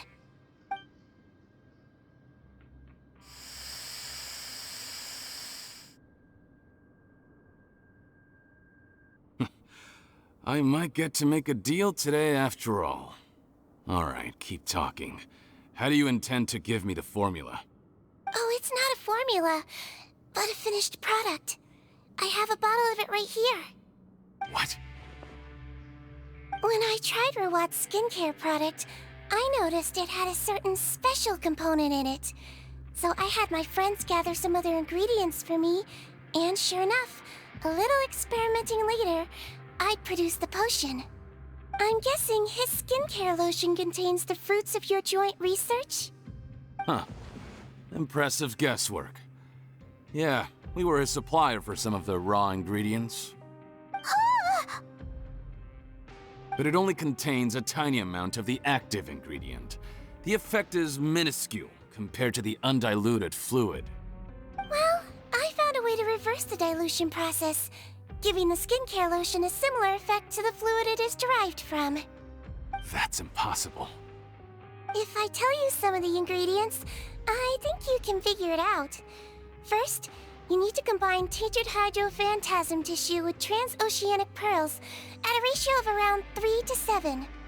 Tainted hydrophantasms and transoceanic pearls. I see. Can't believe I never thought of that. So, can we make a deal? Sounds good to me.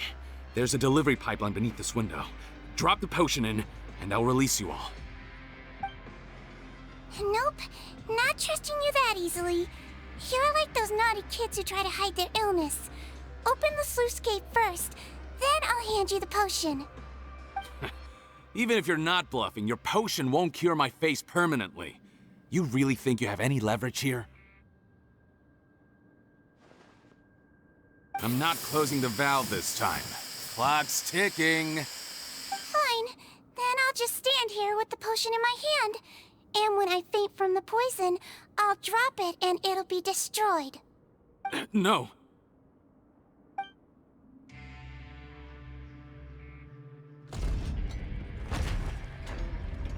It's open! Disable that sluice gate! Jam it! Don't let it close again! That's more like it. In that case, a promise is a promise. Head nurse, there's too much poison gas in here. We have to leave, now!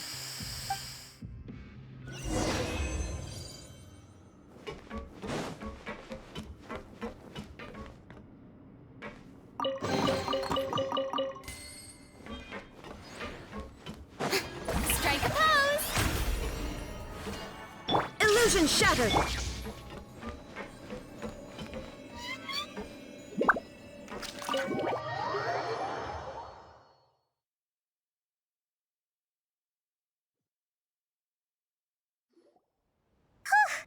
That was too close. That button is a real nasty piece of work. Oh, don't be too quick to sit down. Moving around a little will help relieve the soreness. Same goes for you, Traveler. Oh, but Paimon, you should be fine, right? Flying fast is pretty tiring too, actually. Anyway, that's not important right now. Paimon's still shocked to learn that there's a whole criminal operation going on behind that skincare lotion. Shame I ended up giving the improved version to Potten after finally making it for you. I'll make you some more, I promise. No, please don't. Paimon doesn't want to use that stuff anymore. Still, it was a pretty good job that Paimon wanted to buy some in the first place, huh? It ended up saving everyone's lives. That's gotta count for something. Yeah, Paimon was just kidding. Head nurse, I've done a final head count of our team and the criminals. Everyone's here and doing fine. We're ready to escort the fugitives back to the fortress of Meropid. It's a shame that we didn't find Rawat. At this point, I'm afraid he's probably deceased.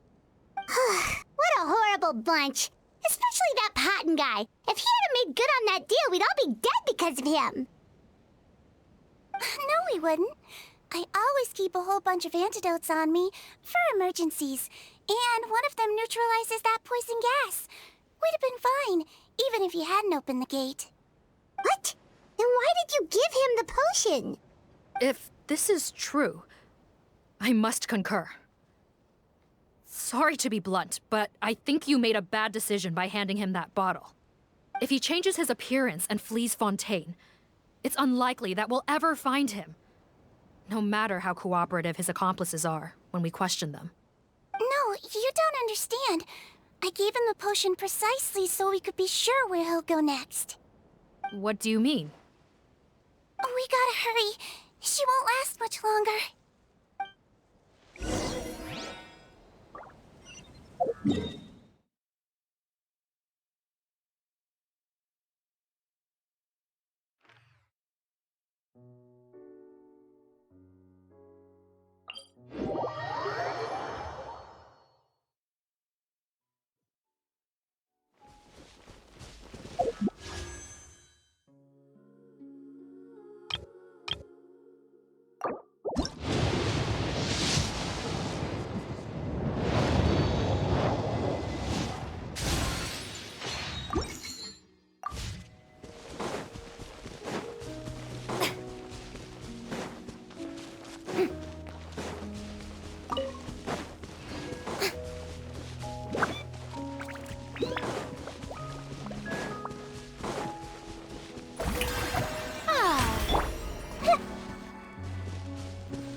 Don't move a muscle. I might be short, but I pack a mean punch. Captain, you're just in time. While I was lying in wait, I spotted this crook snooping around, trying to find a way in. So I detained him. Oh, his face. Are you... Potton? So this is where you were heading, huh? What? This is how Potton looked before his face was marred. His current appearance matches the mugshot on his arrest warrant. I see. Wait, so what's going on?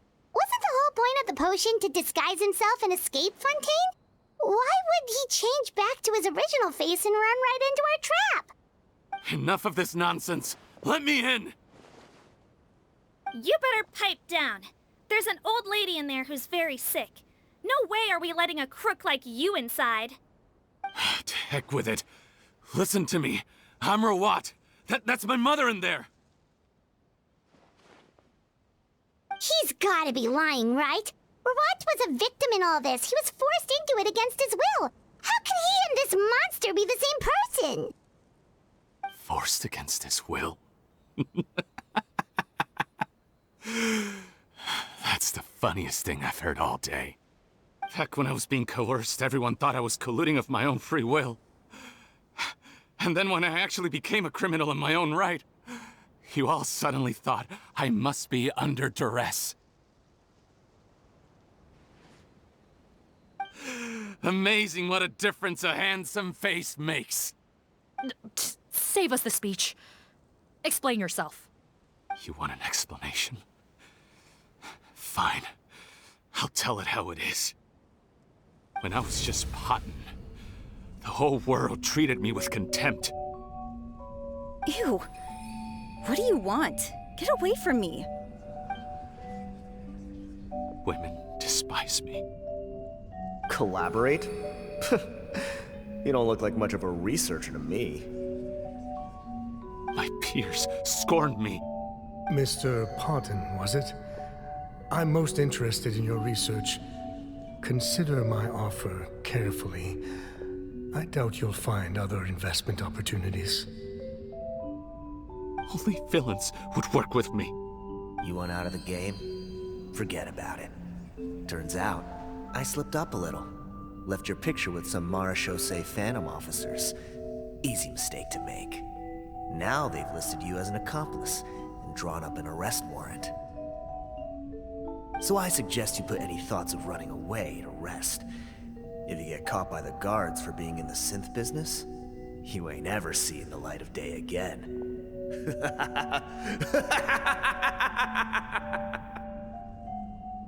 There was no way out for me.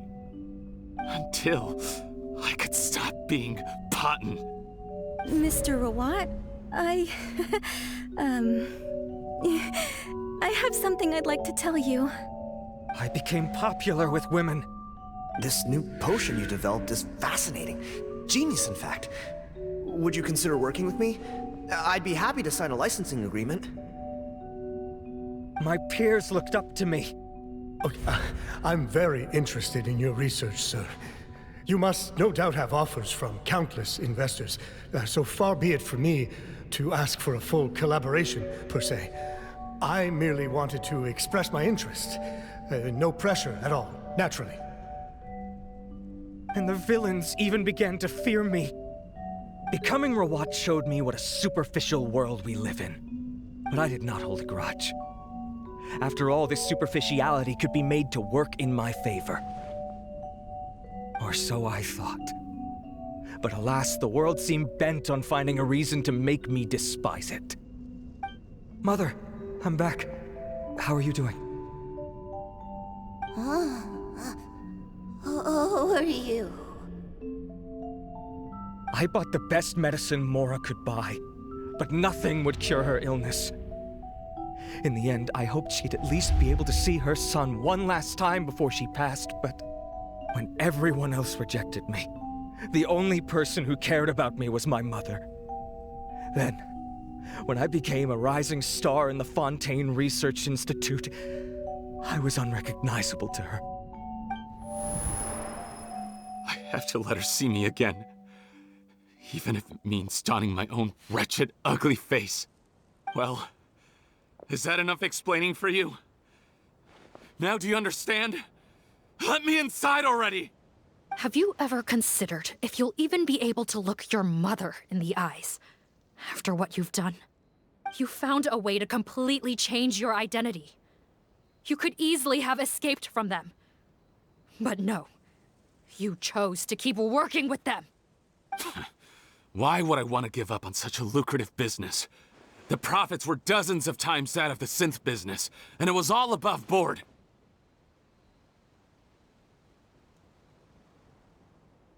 So you kept being a villain just for the money? Villain? By what standard?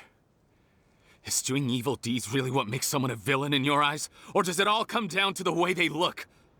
None of you saw a villain when I was wearing my other face, did you? You have no right to judge me! You're all just fake people living in a hypocritical world! I regret nothing! My mother would understand! You're a villain to the core! But especially that tongue! Honestly, I don't see a villain when I look at your current face either. Don't humor me. You don't seem surprised by my confession in the least. How long have you known the truth? I didn't know anything for sure until you chose to take that potion bottle and spare our lives. But if you're asking when I started suspecting you, it was the first time you came to see me at the infirmary. I had to confirm my suspicions. That's why I chose to join this investigation. Are you kidding me? A young, promising researcher and a wretched criminal? What on earth gave you the idea that they could be one and the same person? Well, there were no visual clues. This potion's face-changing effects are very powerful. Even as a Mélizine, I couldn't see through the disguise. But I believe I understand humanity a little better than most of my kind. Humans have certain fundamental qualities that do not change with their appearance. Fundamental qualities, huh? So you think you're the one who's seen through me, do you? Most people probably don't know this, but I think I can guess what your deal is. Mélizine constitutions are very close to that of water, so it stands to reason that the potion should work on them too. You used it yourself, didn't you?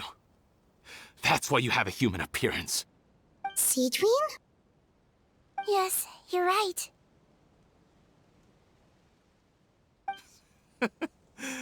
I'll bet it was back in the days when Melusines were discriminated against because of their appearance. It was either carry on living in the gutters as part of an alien race cast out by humanity, or become the head nurse of the fortress of Meropid, revered by all. Not a hard choice to make. It's a no-brainer. So you see, you and I were the same. And I'm the one who saw through you! That's not important right now. You came here to see your mother, didn't you? Well, I can grant you your wish. Huh? Head nurse, I'm not sure that's a good idea in his current state. Don't worry. Back in the warehouse when I traded the potion for our lives, I was doing it to test him. He was willing to risk sacrificing his only chance of escaping capture by opening the gate in exchange for the potion. Also, he could see his mother again. If nothing else, his concern for his mother is genuine. I see. So before you arrest him, please allow him to see his mother one last time. The Traveler and I will accompany him. You have nothing to worry about. All right. I understand.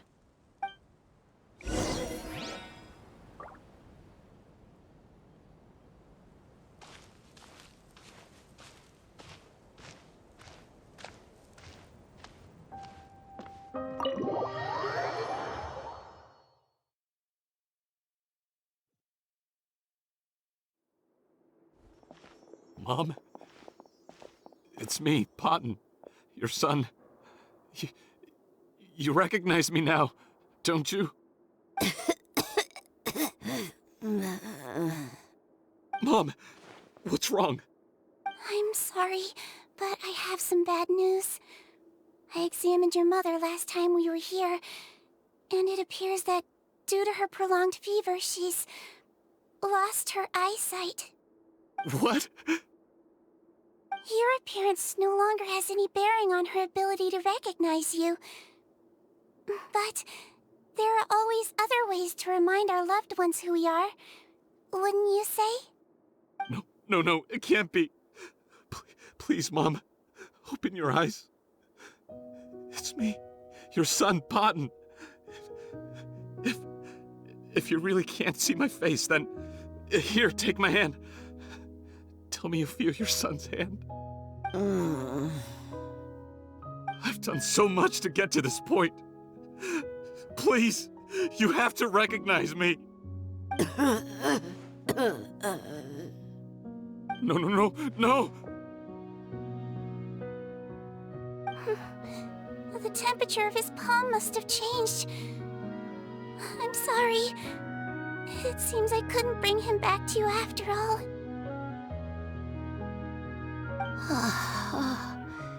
It's you.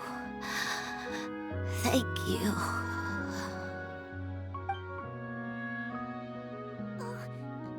Of course.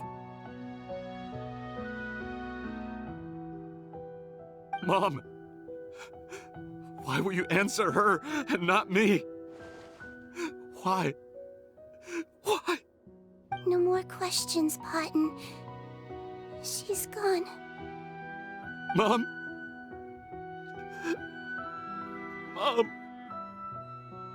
I'm sorry to say this, Potten, but you and I are not the same.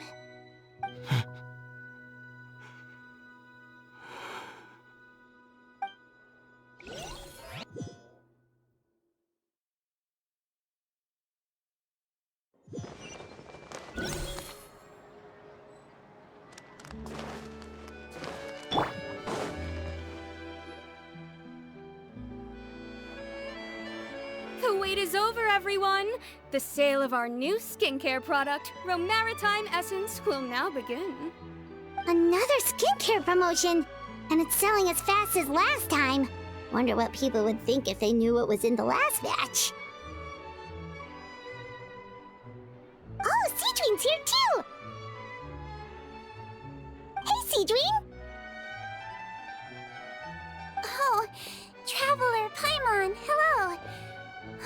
hope you two got a good rest yesterday after all your hard work.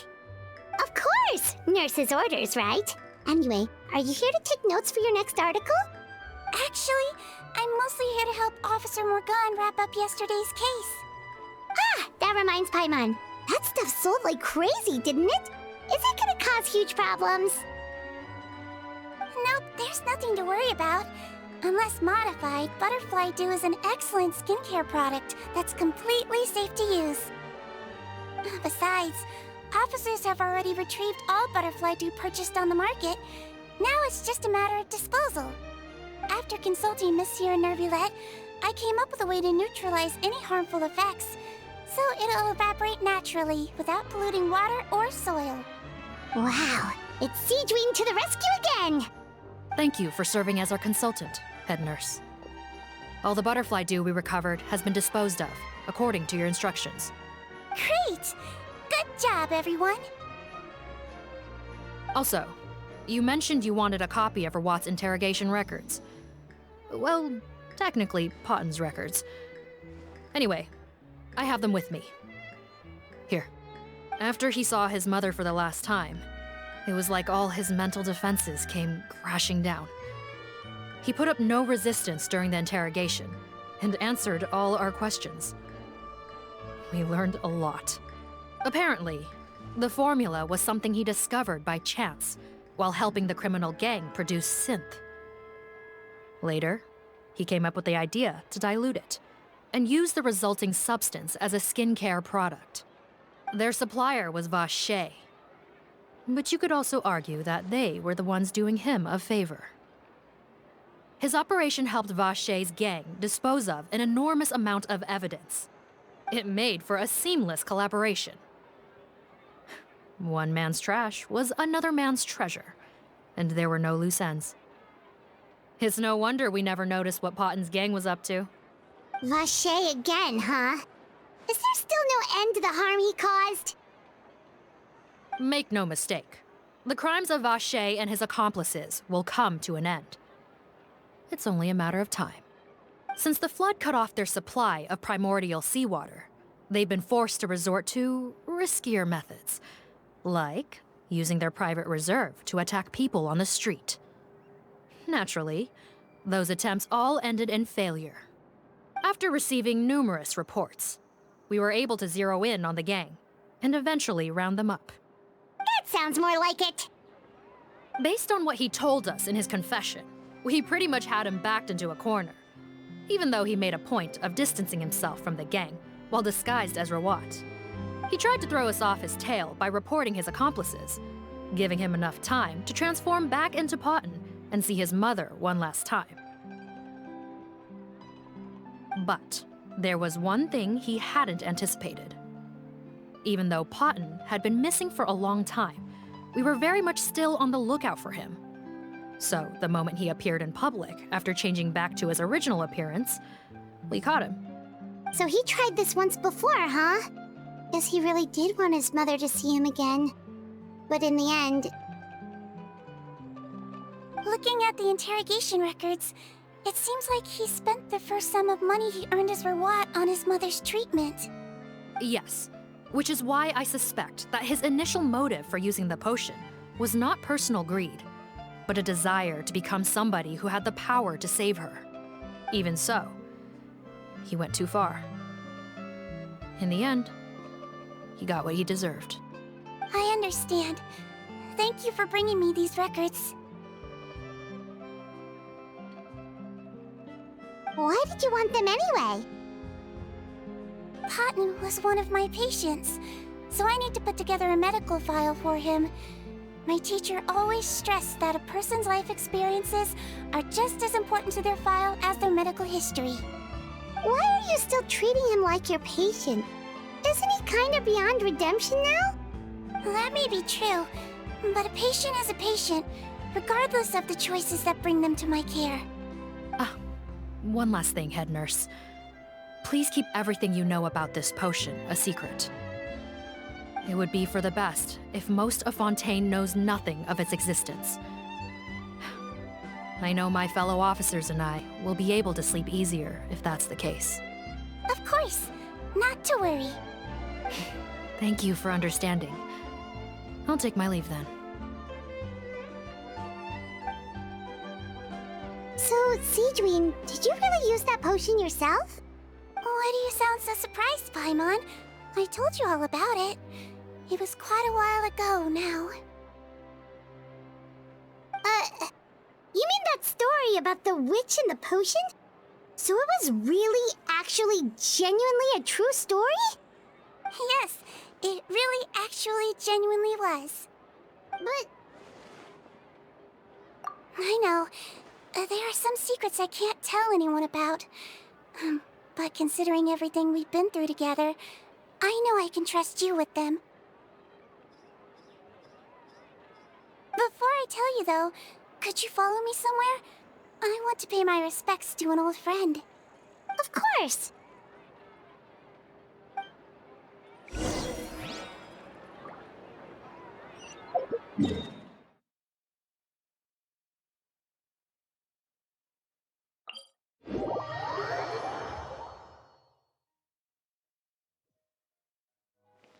Yep.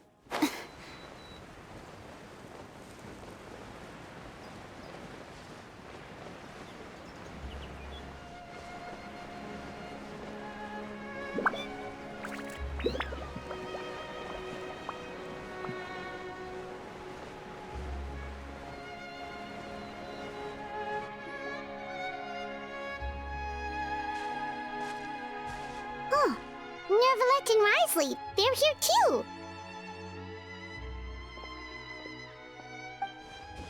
Good to see you, traveler. Paimon. I trust all has been going well for you? Big news, everyone. The Udex is out of his office on important business. Hmm?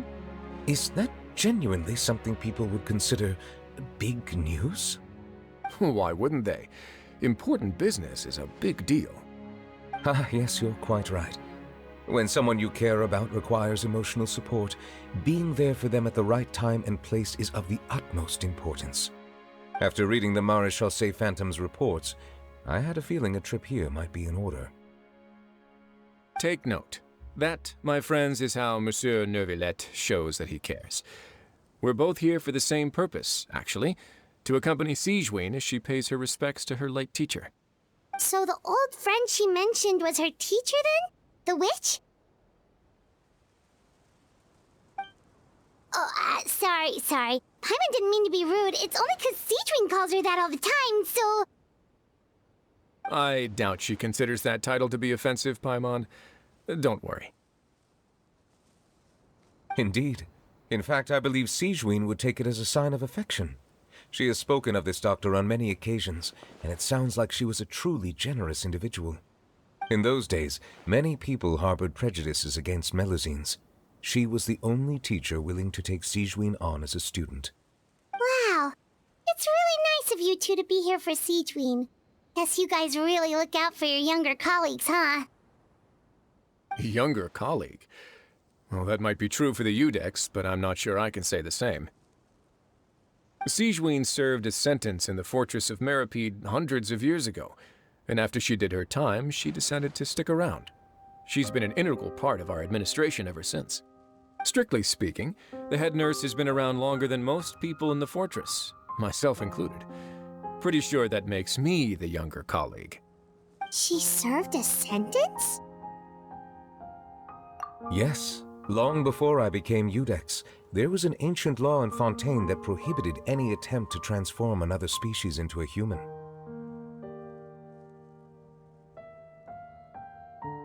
Initially, I and most researchers believed this law to have been imposed due to ethical concerns.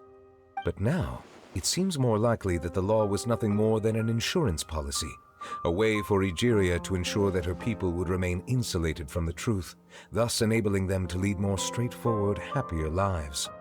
Ignorance is bliss, as they say. Sijwin had her reasons for choosing to obtain a human form, but the act was nonetheless in clear violation of the law. Could you tell us a little bit more about what happened back then? Certainly. Sijwin does not object to her close friends learning about her history. In fact, I first learned of it myself because she confessed the truth to me of her own volition.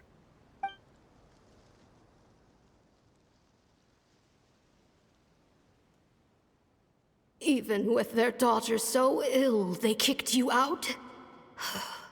Stubborn as always. And prejudice isn't a disease I can cure either.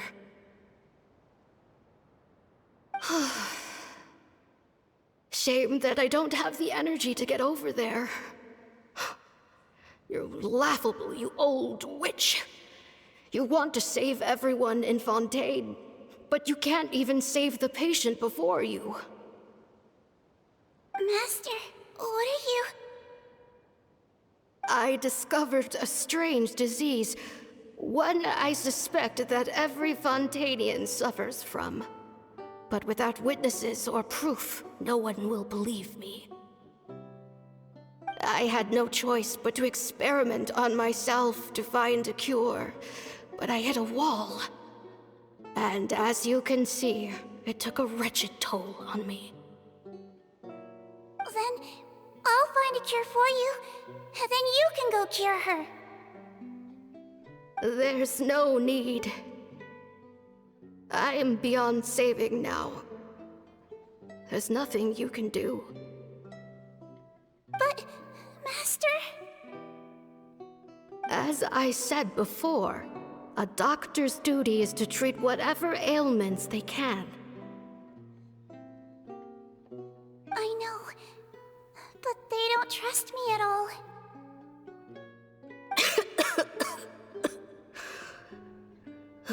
That girl. She's your first ever patient, isn't she? Tell me, what cost are you willing to bear to see her cured? I'll do whatever it takes. Even if it means breaking the law and being punished for it? As long as I don't hurt anyone. Yes.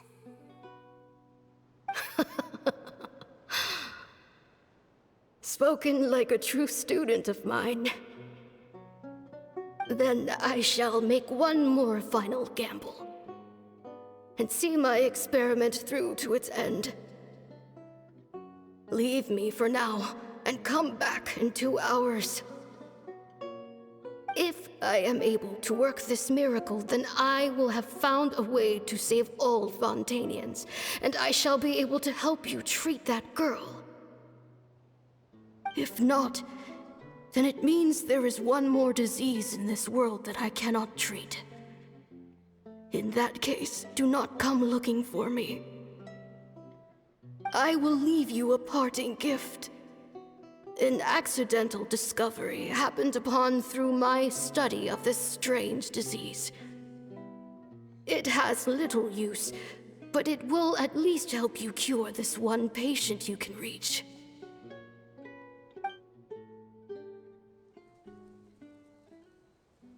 When Sijwin returned, the miracle had not occurred. She found a potion bottle and a note on the table. After using the potion as instructed, she gained her current form, breaking Fontaine's law in the process. And after I had confirmed the veracity of the events, I gave my verdict. So that's what happened. I fear Sijwin only understood the full story after the truth about the dissolution of Fontainians was uncovered. When I reflected on all this with that knowledge in hand, I felt a deep sense of regret. As I use the law to uphold justice, there are times when I cannot help but acknowledge its ruthlessness. After the final details of the events surrounding Sijwin's transformation came to light, I checked several sources and, thankfully, the legal code does not require Sijwin to shoulder any additional punishment. Wonder how she feels about all this. Since she invited you here, I imagine she intends to speak of these matters with you, no?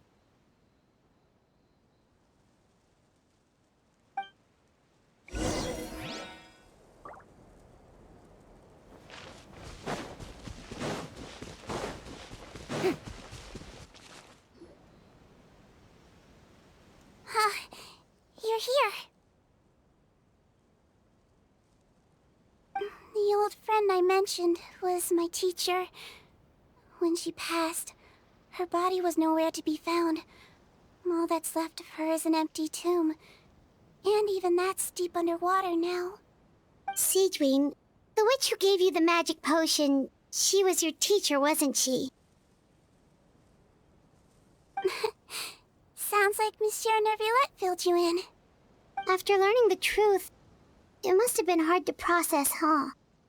Well, to be honest, after I realized what really happened that night, my first thought was that it kind of made sense. It seemed exactly like the sort of thing she would do. But she was planning to sacrifice herself and never told you. That's just who she was. If lying is what it took to get a kid to take their medicine, then that's what she'd do.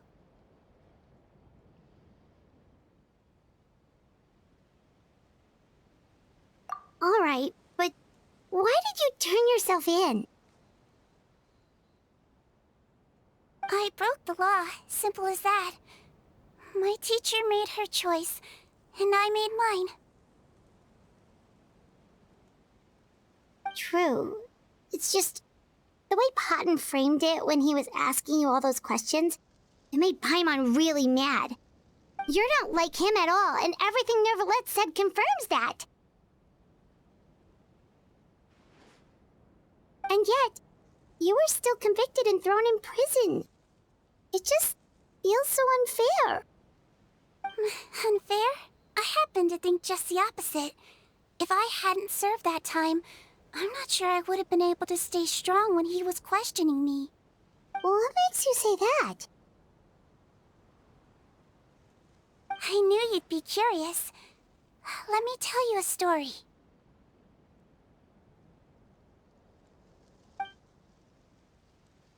The verdict came down.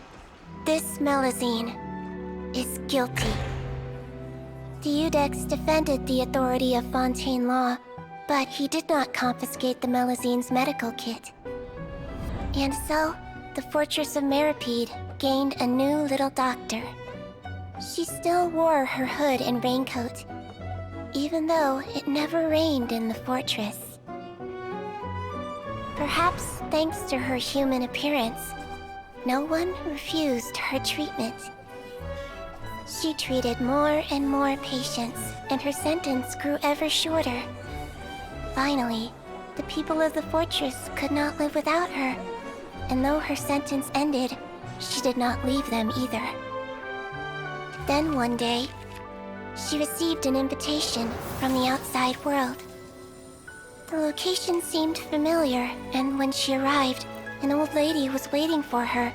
She saw right through the Mélizine's disguise, but didn't reveal it. Instead, she asked a question. Tell me, why do you think you gained the respect of so many people, despite being a Mélizine? Because I look like a human?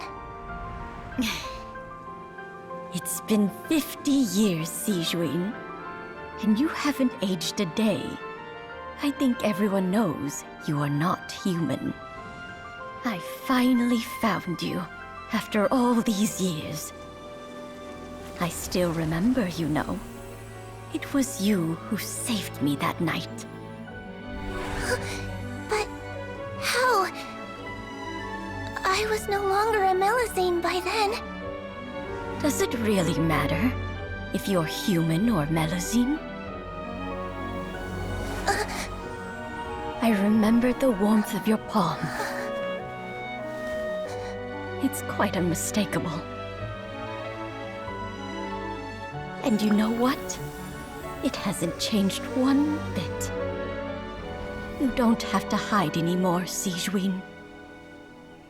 These days, everyone wants to make friends with Mélizines. And I think that it's all because of you. I'm sorry I couldn't say this until now, but thank you, Dr. Mélizine. Now that's an ending Paimon can get behind.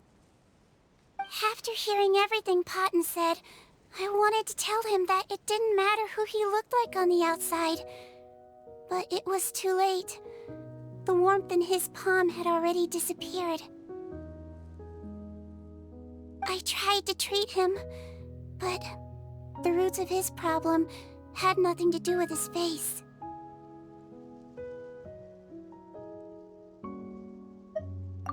I understand. Thanks, you two. I appreciate you being here for me while I talk this through. Oh, it's nothing. Our pleasure. Oh, there's one more reason I invited you here. It's about time I finally give you what I promised. In order to restore the appearances of the face-swapping victims, the Marechaussee Phantom gave me special permission to make a few bottles of that potion. And I made one extra just for you two. We don't need it though. Shouldn't we destroy it? Well, even if you chose to destroy it, I still thought I should give it to you first. You two did so much for me. How could I break my promise? Well, fair enough, but anyway, Paimon's definitely not interested in this stuff anymore. Still, if this is the very last bottle in all of Teyvat, getting rid of it would feel like kind of a waste. Maybe we can give it a special meaning somehow. Oh, Paimon's got it! Melusine physiology wasn't affected by the Great Flood, right? So that means the potion should have a permanent effect on you. In that case, what do you say, Sijwin? Ever thought about transforming back to the way you used to look? After all, from a Melusine point of view, Paimon bets Melusines look the cutest of all! Paimon, after everything, do you really think it matters whether I'm Melusine or a human? Well... What was Paimon thinking? You made up your mind a long time ago! Yeah, let's just destroy this thing. Leave it to me.